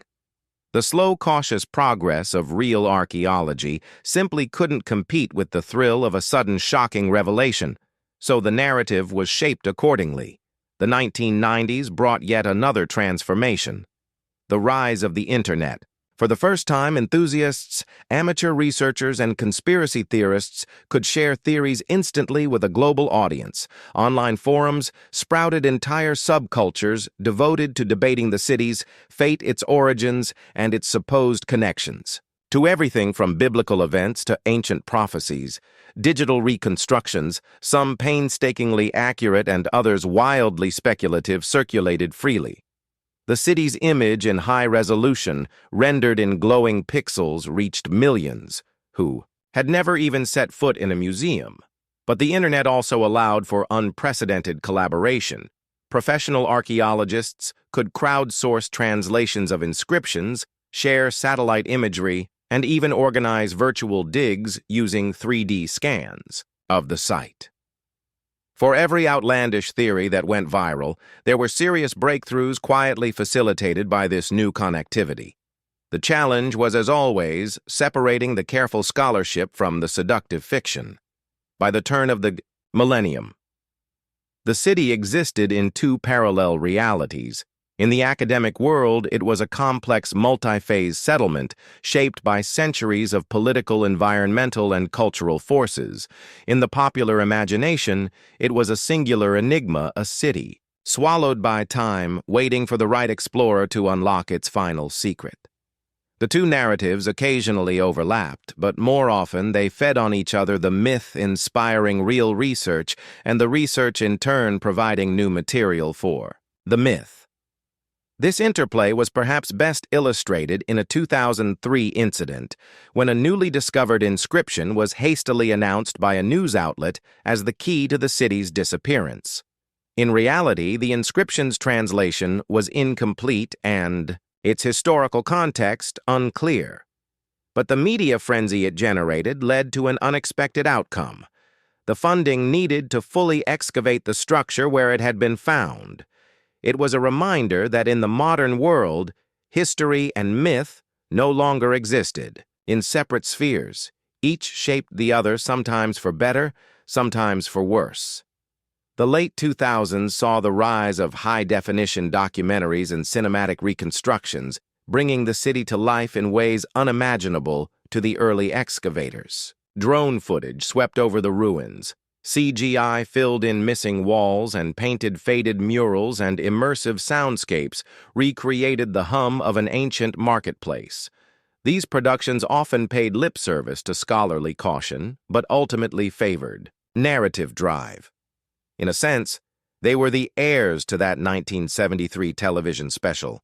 Only now the audience was global and the spectacle far more polished. In the end, the rebirth of the vanished city in modern media ensured that it would never truly disappear again. It might still hold its secrets, but it had become paradoxically one of the most visible ruins in the world. The very act of searching for the truth had turned it into a legend that would outlive any definitive answer. Yet beneath the layers of popular storytelling, the real city, the one of shifting rulers, drought cycles, and reoccupation layers, remained waiting for the next wave of investigation. The 21st century would bring new technologies, new interpretations, and perhaps, finally, the ability to bridge the gap between myth and history. But as with everything in the city's long tangled story, that bridge would be far from simple to cross. The dawn of the 21st century brought with it an arsenal of tools that earlier generations of archaeologists could only have dreamed of. For the vanished city, these technologies promised more than just clearer photographs or faster excavations. They offered the possibility of rewriting its history from the ground up. Where 19th century explorers had trudged through dense vegetation with machetes and 20th century teams had painstakingly mapped ruins by hand, modern researchers could now scan the entire site from the air in a matter of hours. The revolution began with high-resolution satellite imagery, which revealed patterns invisible at ground level, faint outlines of walls buried beneath the soil, subtle discolorations where ancient roads once ran, and shadowy anomalies suggesting undiscovered structures. But the real breakthrough came with LiDAR light detection and ranging a technology that uses laser pulses to strip away the visual noise of vegetation and topography, leaving a precise three-dimensional map of what lies beneath. In 2009, a multinational research team flew a LiDAR-equipped aircraft over the site. What appeared on their screens was astonishing, an intricate urban grid stretching far beyond the known excavation. Zoned streets, plazas, and clusters of buildings emerged from what had seemed like unbroken forest. This revelation upended decades of assumptions about the city's scale, where earlier scholars had estimated a population of perhaps 2,000 at its peak. New models based on the LiDAR data suggested numbers 2 or even 3 times higher. The vanished city was not a remote outpost or ceremonial center, as some had believed, but a sprawling metropolis, one of the largest of its time. Equally transformative was the application of residue analysis. Microscopic traces from pottery shards, grinding stones, and storage vessels revealed unexpected details about the city's diet and trade connections. Chemical signatures pointed to spices and grains not native to the region, implying far-reaching trade networks that stretched hundreds, possibly thousands of kilometers. Even more intriguing was the discovery of botanical remains from plants used in ritual contexts, shedding light on the city's spiritual life. And yet, for every answer the new tools provided, they raised fresh questions. The LiDAR data hinted at massive infrastructure projects, causeways, reservoirs, and terracing that would have required extraordinary social coordination. How had such a complex system emerged, and why had it ultimately failed? To probe deeper, researchers turned to isotope analysis of human remains.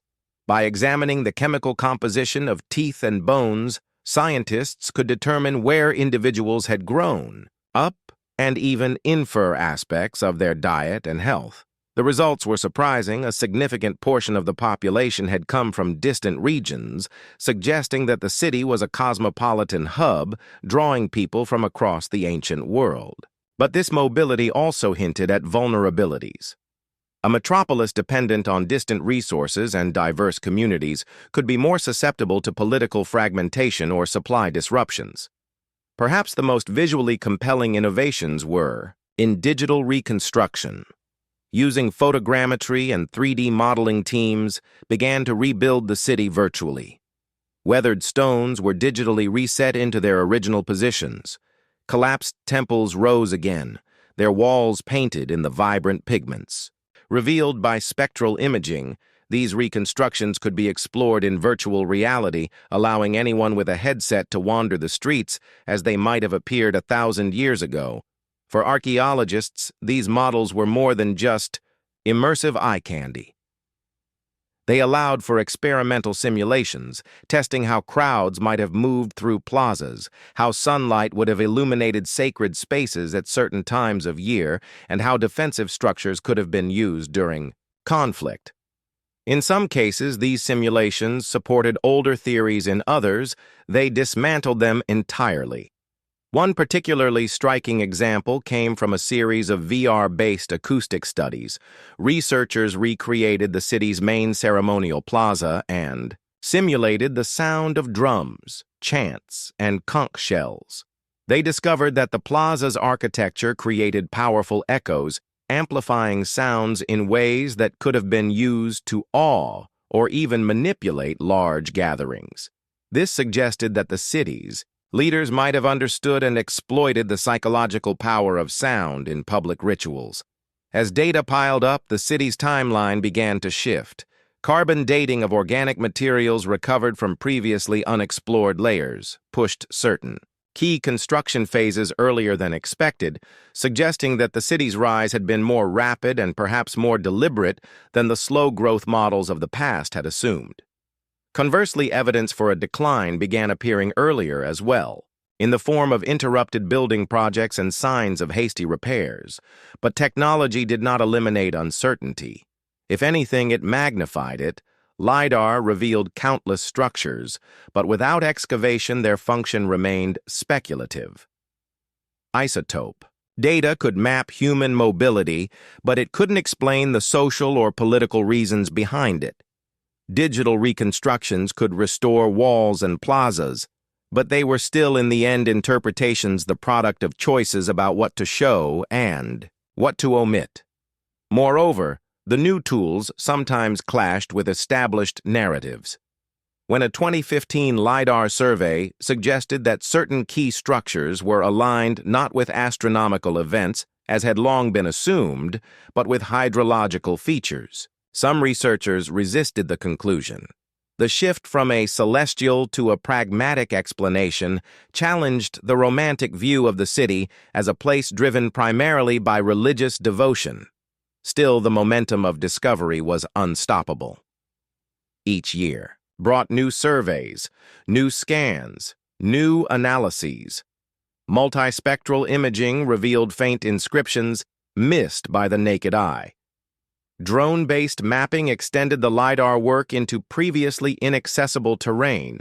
Even AI found a role analyzing patterns in construction and layout that human observers had overlooked. Perhaps the most controversial application of AI came when researchers fed thousands of excavation photographs and measurements into a neural network, asking it to predict the most likely locations for undiscovered structures. When excavations followed the AIs, top-ranked suggestions they found new buildings nearly 80 of the time. Critics argued that such black box predictions risked introducing bias or leading archaeologists away from unexpected discoveries. Supporters countered that it was simply a powerful new tool in a long tradition of informed guesswork. Beyond the science, these technological leaps reignited public fascination.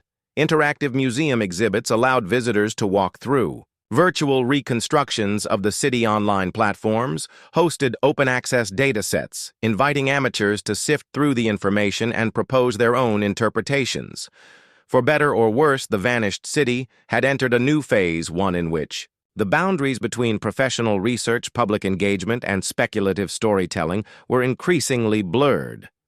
By the early 2020s, the technological toolkit was richer than ever, but the central mystery remained: why had this extraordinary metropolis with its advanced infrastructure and far-reaching connections collapsed? Some pointed to climate change, now documented through sediment cores showing prolonged drought. Others highlighted evidence of social unrest, visible in the abrupt abandonment of elite compounds. Still others saw signs of epidemic disease in the mass burials found on the city's outskirts. The digital dig had not produced a single neat solution, but it had transformed the question. The vanished city was no longer a distant ruin slowly surrendering its secrets to trowels and brushes. It was a vast data set alive with possibilities open to reinterpretation with every new tool and every fresh perspective.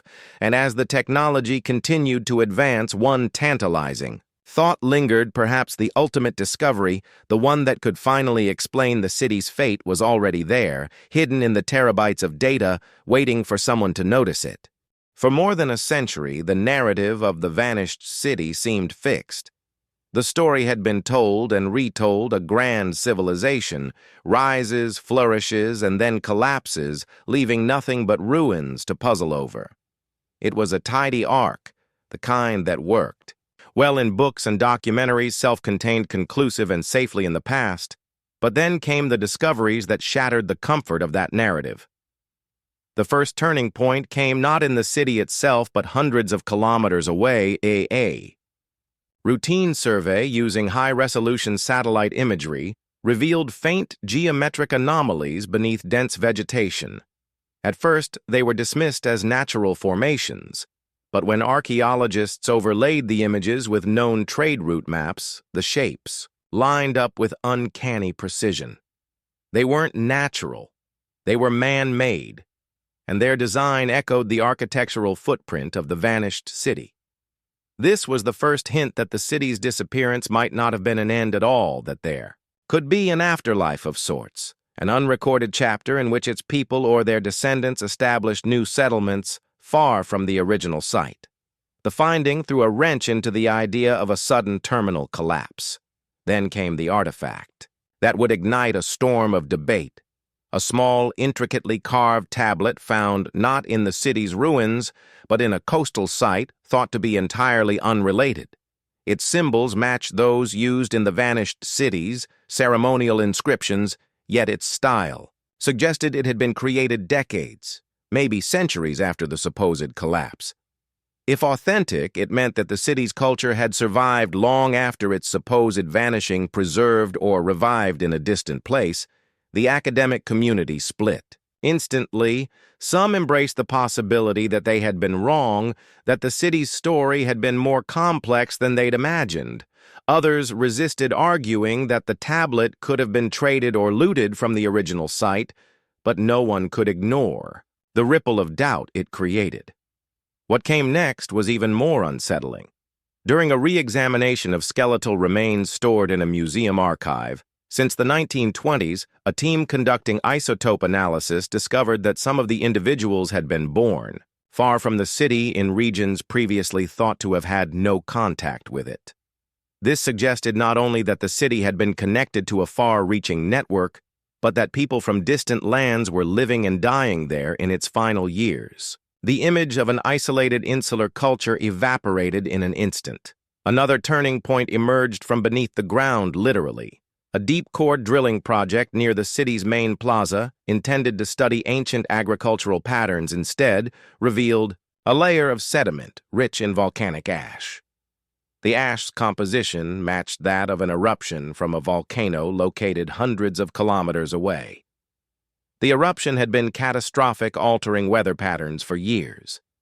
This was new environmental collapse. Theories had focused on drought, but this evidence suggested a far more sudden and devastating blow.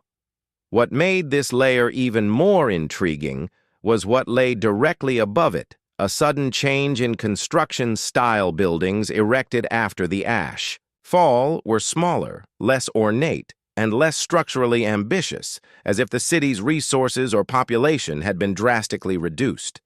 The implication was chilling. The eruption might have marked the beginning of the end, a point from which recovery was impossible. But it was the LiDAR scans, the same technology that had mapped the lost settlements in the jungle, that delivered the most breathtaking surprise. When applied to the vanished city itself, the scans revealed underground tunnels stretching for kilometers, many leading beyond the city's walls. These were not crude escape routes. They were engineered with precision, reinforced with stone, and in some cases connected to underground chambers containing sealed ceramic jars. The jars, when opened, contained offerings, food jewelry, and small figurines. Why would a city on the brink of collapse invest so much effort into building hidden passageways and filling them with treasures? Some suggested they were emergency storage for use during siege or famine. Others believed they were part of a ritual designed to protect sacred objects from invaders or from some prophesied disaster. But a few entertained a far more radical idea that the tunnels were escape routes, not for goods, but for people. Perhaps the elite, perhaps the priesthood who left taking the heart of the city's culture with them. Each of these discoveries on its own might have been dismissed or absorbed into the existing narrative. Together, they painted a different picture, entirely.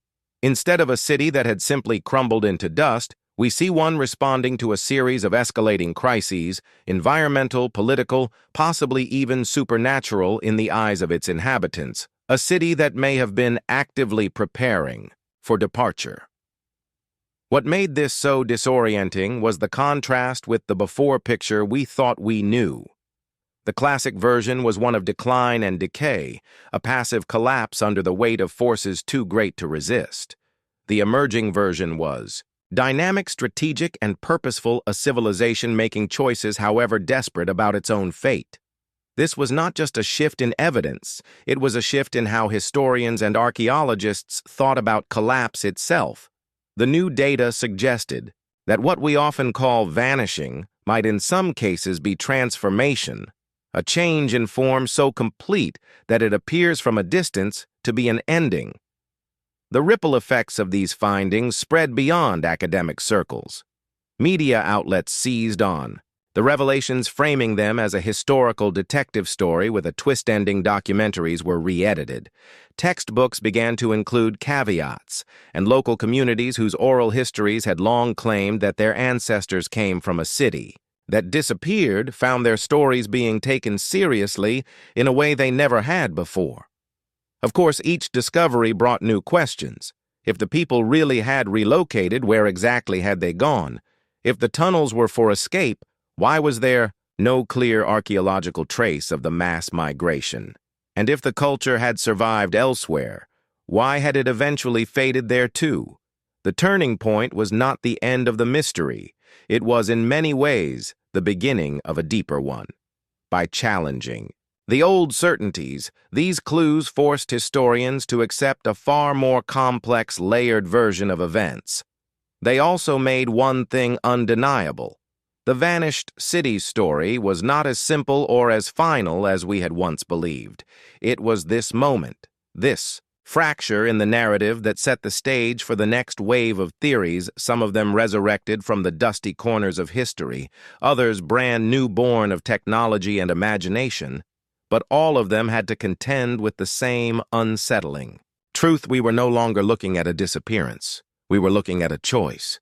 By the time researchers reached the middle of the 21st century's second decade, the vanished city had been subjected to nearly every scientific technique available.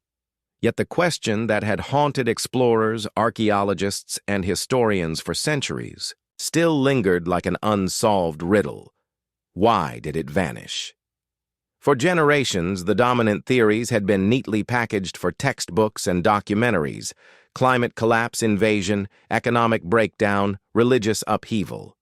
These were the pillars of the conventional wisdom.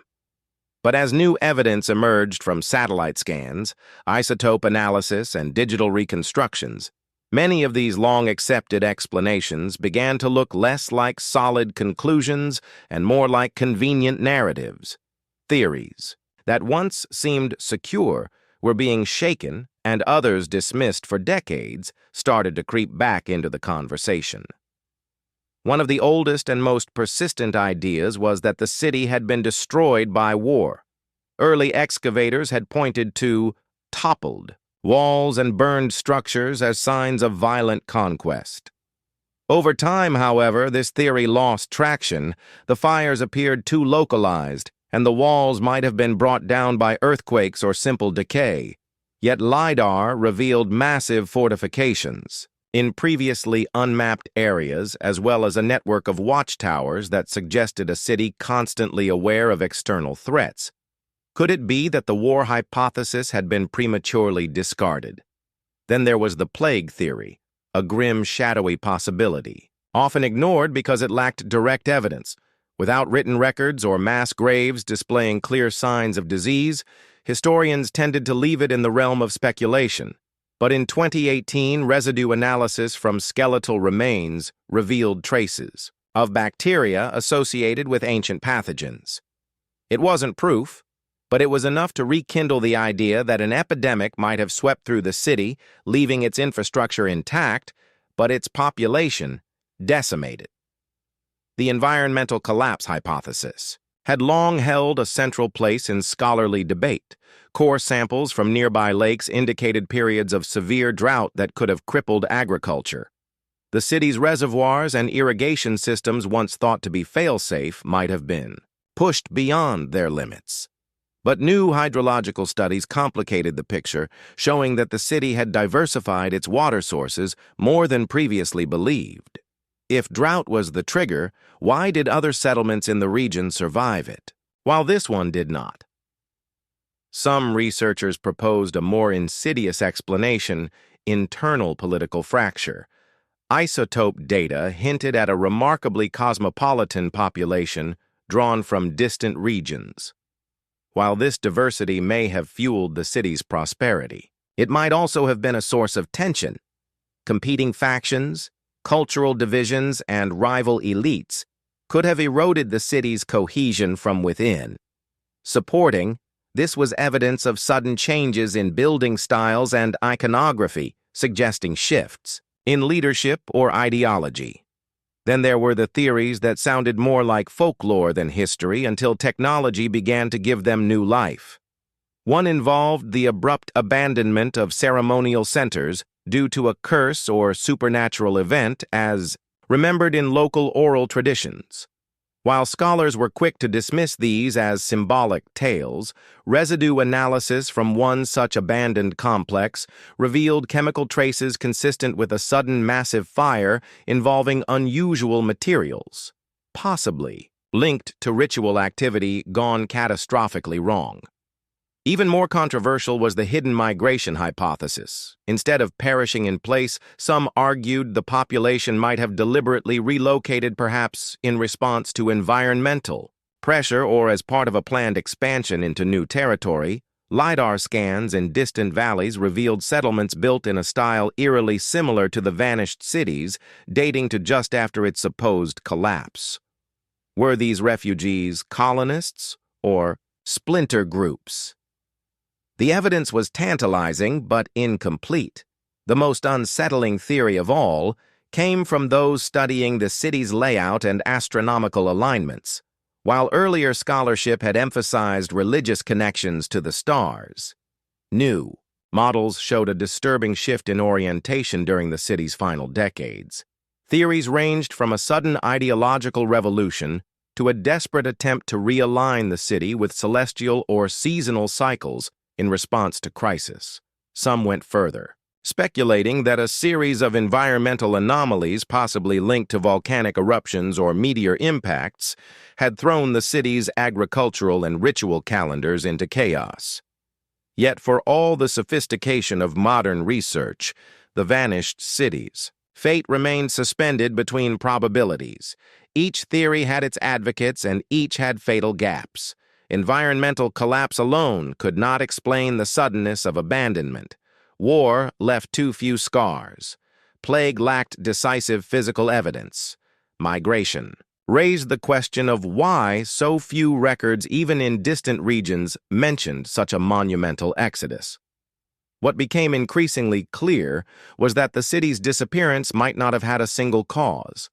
Like so many collapses in history, it could have been the result of a cascading series of events, a prolonged drought weakening the economy, political divisions, eroding unity, disease, striking at a vulnerable moment, and perhaps even external threats, capitalizing on the chaos. The truth, in other words, may be less a single smoking gun and more a convergence of disasters, a slow-motion unraveling that ended in what appeared from a distance to be a sudden vanishing. But the real twist lay not in which theory might be correct, but in how each one reflected the biases and assumptions of those who proposed it. Theories were shaped by the tools and ideas available at the time and by the cultural needs of the societies telling the story. Colonial-era historians favored conquest, theories that mirrored their own military narratives. Mid-20th century scholars living through wars and pandemics gravitated toward plague and invasion. Late 20th century researchers influenced by growing environmental awareness emphasized drought and climate collapse. This realization that the city's vanishing had been reconstructed differently by each generation forced a deeper question. Were researchers uncovering the city's actual past or creating a mirror that reflected their own it? Is here that the story of the vanished city becomes as much about us as it is about them. Our hunger for a definitive explanation may say more about our discomfort with ambiguity than about the ancient world's reality. Perhaps the mystery endures, not because evidence is lacking, but because the truth refuses to fit neatly into a single satisfying narrative, and so the theories remain, some fading, others resurrected, all jostling for credibility. Each is like a shard of broken pottery, incomplete, but carrying enough of the original design to hint at the whole. Whether those pieces will ever fit together is uncertain. But as the 21st century moves forward, one thing is clear. The ancient world's most mysterious vanishing act still has one final secret to keep. For centuries, the city existed only as legend. Then, with excavation, it became stone and dust again. Silent, still, and stripped of the living pulse it once had. Yet among the broken walls and half-buried streets, there are remnants so faint they could easily be overlooked, clues so subtle they seem almost designed to survive unnoticed. These are the shadows and echoes, the final fingerprints of a vanished people.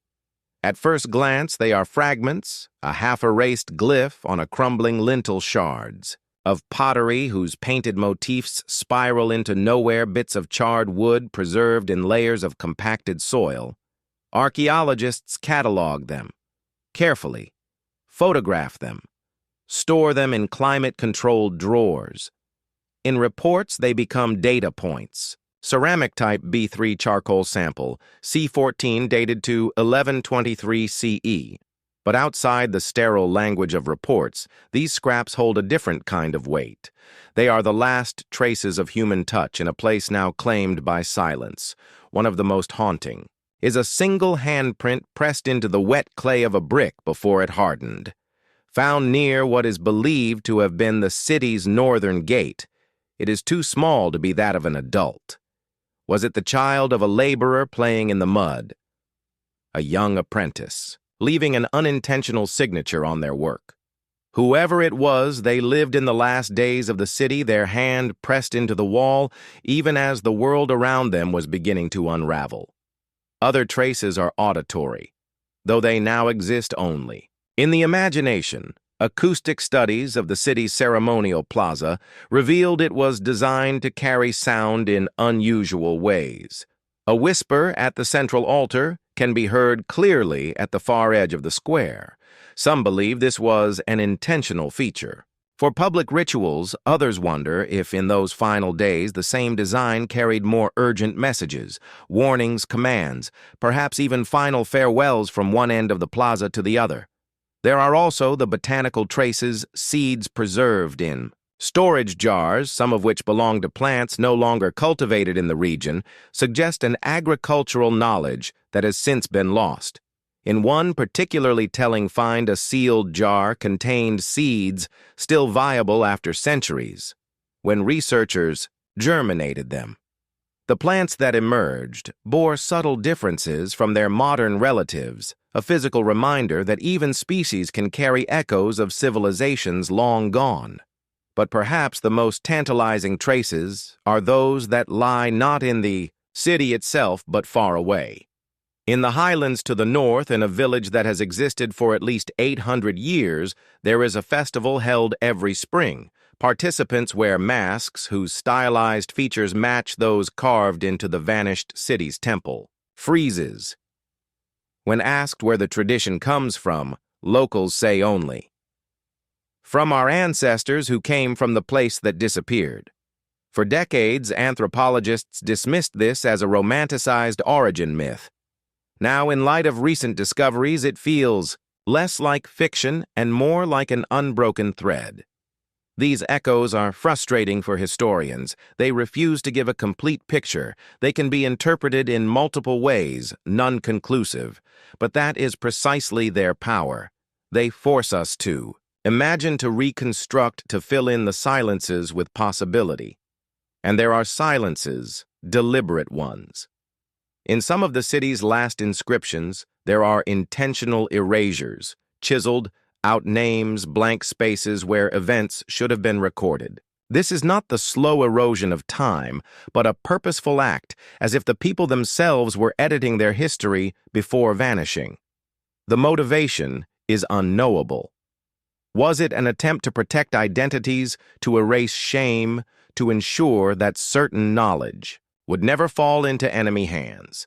The erasures transform the stone from a record into a riddle. Even the city's layout holds shadows. In the final phase of construction, streets were rerouted, doorways, sealed buildings, abandoned mid-build. Aerial analysis shows half-finished foundations overgrown with weeds that were already centuries old when the city was rediscovered. It's as if the place was in the process of being re-engineered for a future that never came. Then there are the personal items, the ones that suggest sudden departure. In one home, archaeologists found cooking pots still containing partially prepared meals. In another, a spindle with unspun fiber lay next to a bench. In a scribe's chamber, a set of reed pens was bundled neatly as if waiting to be picked up again. These are the echoes of interrupted lives of people who left believing they might return. Some of the last traces aren't material at all, they are in the stories. Folktales told in remote villages speak of the place, where the sun stopped, or the city of the long tunnels, or the people who walked into the earth. While such tales are wrapped in layers of metaphor, they sometimes align eerily with archaeological findings, stories of subterranean escape routes, of skies turned dark for months, of leaders who promised to lead their people beyond the horizon. To stand among these remnants is to feel the weight of both presence and absence. The city is gone, yet it has not entirely left. The traces are enough to prove it was real, enough to suggest it had a fate stranger than simple ruin, but not enough to tell the full story. It is like hearing the last note of a song with no knowledge of the verses that came before. In this way, the shadows and echoes are more than evidence. They are an invitation to search, to imagine, to acknowledge that even in the most well-studied ruins, the greatest truths may remain hidden just out of reach, and perhaps that is fitting. A complete explanation would end the mystery, but the fragments ensure that the city's vanishing act continues to captivate us. The contrast is stark. The official record offers a closed chapter, a city whose story ends in stone and silence. But the last traces these scattered fingerprints, these echoes across space and time, whisper a different ending, one that refuses to be neatly bound. They tell us that the city is not entirely gone. It lingers in fragments and in memory, in traditions carried by people who may not even know their origin, in seeds that still grow in words spoken at festivals under a sky their ancestors once knew. It is in these traces that the vanished city survives, not as it was, but as it is remembered, distorted, and reimagined. And perhaps that is the most enduring form of survival of all. In the age of satellites and supercomputers, it seems almost impossible that a civilization could still hide its secrets. The modern world has a confidence, some would say arrogance, in its ability to illuminate the past with the cold, clear light of technology. And yet when science turns its gaze upon the vanished city, it encounters a stubborn resistance. The story it reveals is sharper, more detailed, but never quite complete. The first step in the modern search was from above. High-resolution, satellite imagery designed for military and climate monitoring began revealing anomalies beneath the jungle canopy and desert sands. Geometric shapes, unnatural alignments, faint outlines of buried roads leading nowhere. When compared to known archaeological maps, these anomalies formed a ghostly twin of the city's original plan, extending far beyond the excavated core. Some experts declared this the long-lost outer city home to thousands who lived beyond the monumental center, but others argued it was something stranger, a network of structures designed not for habitation, but for ritual or defense. Perhaps even a last stand before the disappearance. LIDAR, the laser-based mapping system that can see through foliage, pushed the search further. Whole districts invisible to the human eye for centuries emerged in neon green digital relief on researchers' screens. Some were laid out in patterns that matched astronomical alignments, while others appeared hastily constructed with crude walls and incomplete drainage, a hint, perhaps, of a desperate and rushed expansion. One cluster of buildings matched no known architectural style from the region, suggesting either an outside influence or an internal faction breaking from tradition. But the technology that most excites and frustrates researchers is ground-penetrating radar used. In conjunction with magnetometry, it has revealed vast underground voids beneath the city, some connected by narrow corridors, others sealed entirely. Officially, these are labeled subsurface anomalies, pending excavation. Unofficially, in the quiet corners of conferences and late-night emails, the whispers are different. They speak of massive vaults that could contain records, artifacts, perhaps even the remains of those who vanished. The obstacles to reaching them are many: political, environmental, even ethical. Some lie beneath modern settlements where digging would mean uprooting entire neighborhoods. Others are in fragile ecosystems where excavation risks destroying irreplaceable biodiversity. And then there is the haunting possibility that the city's last inhabitants wanted these underground spaces to remain sealed forever. While the physical search continues, a parallel investigation has taken shape. In the digital realm, linguists and AI specialists have been feeding the city's inscriptions, both the intact and the partially erased, into machine learning models trained to predict missing text. The results are intriguing but controversial. In several cases, the AI has reconstructed missing lines that appear to reference a great crossing or a day of darkness in ways not previously recorded.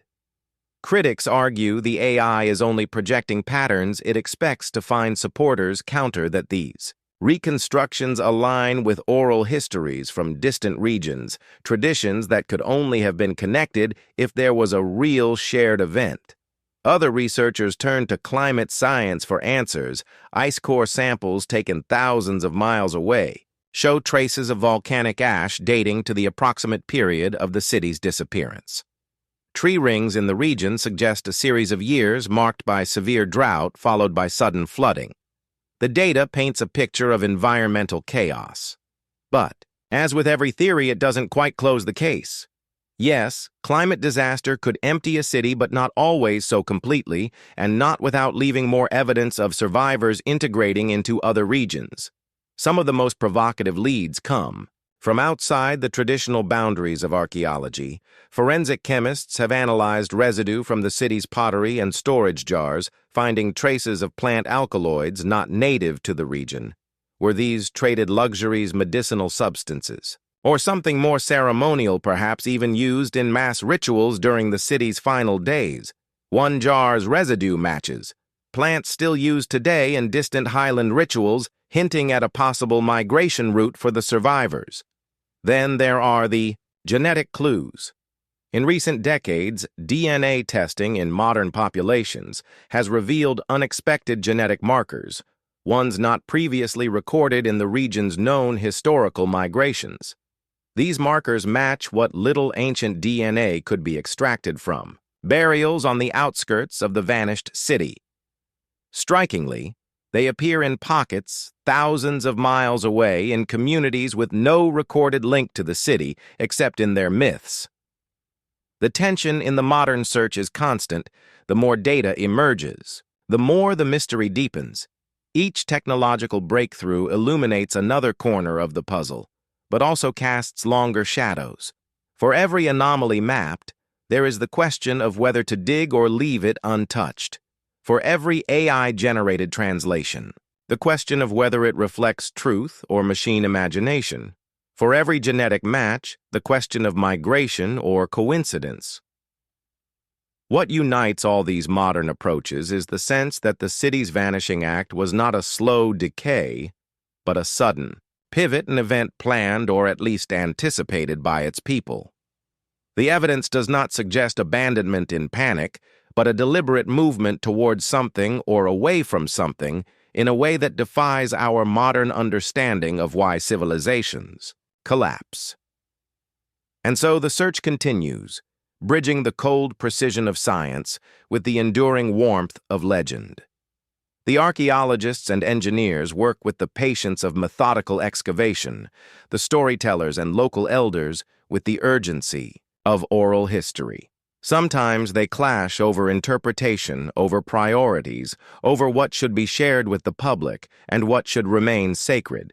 But in the best moments, the two approaches meet and the past flickers into sharper focus, however. Briefly, the modern world has tools the ancient builders could never have imagined, yet in one essential way they are still outmatched. The city in its silence is playing a game it has perfected over centuries, revealing just enough to keep the search alive. but never enough to surrender its full truth. Which brings us to the final step in this journey, not another excavation, but a reckoning. Because in the end, the question is no longer just about what happened to the city, but why its mystery endures and why we across centuries still feel compelled to chase it. That is where our story will end and where, in a sense, it will begin again.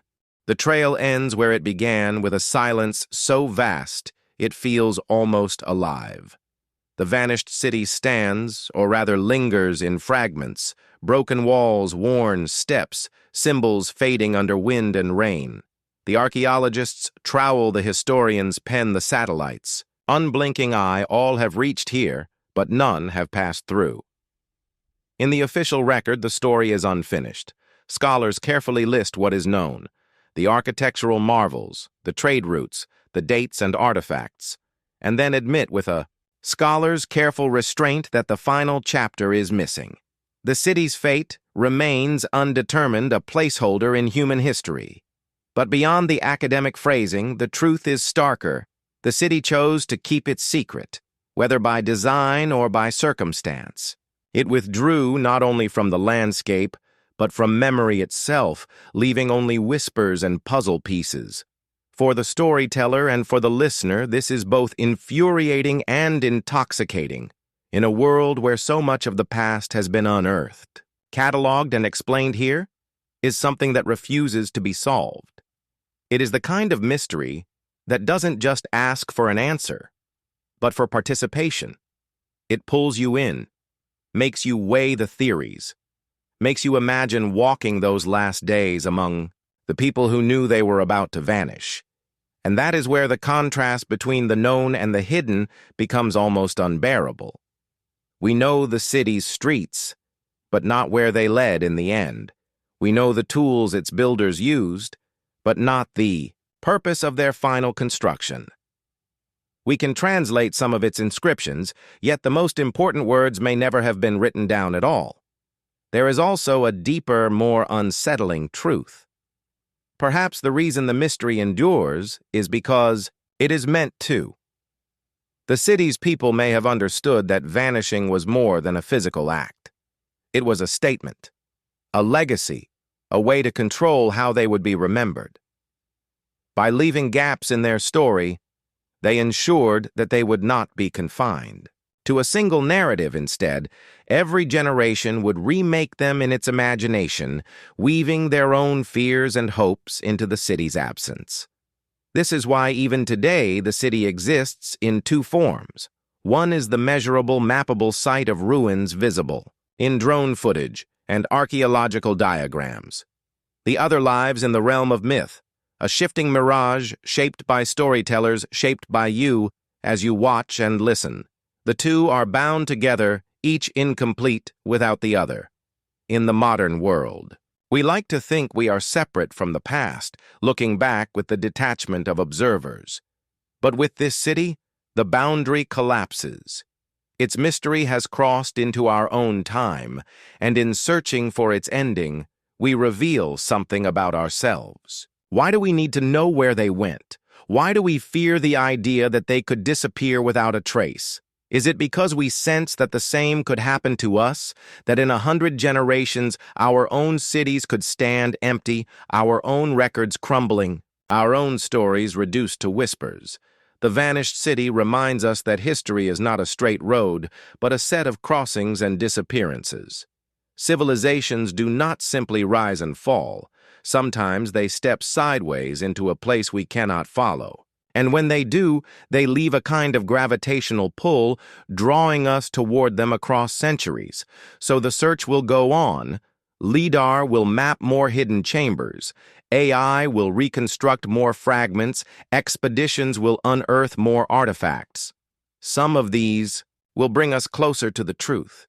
Others will only deepen the enigma. And long after this, generations searchers have passed, the city will still be there, waiting for new eyes, new hands, new imaginations. And maybe, just maybe, that is the real point. Not to solve the mystery once and for all, but to keep it alive, to let it do what it has always done: connect the living to the vanished, the present to the deep past, the known to the unknowable, because somewhere in the space between what we can prove and what we can only dream, the city is still there. Its streets are still warm with the afternoon sun. Its people are still walking, speaking, deciding. And in that world, their world, they have not vanished at all.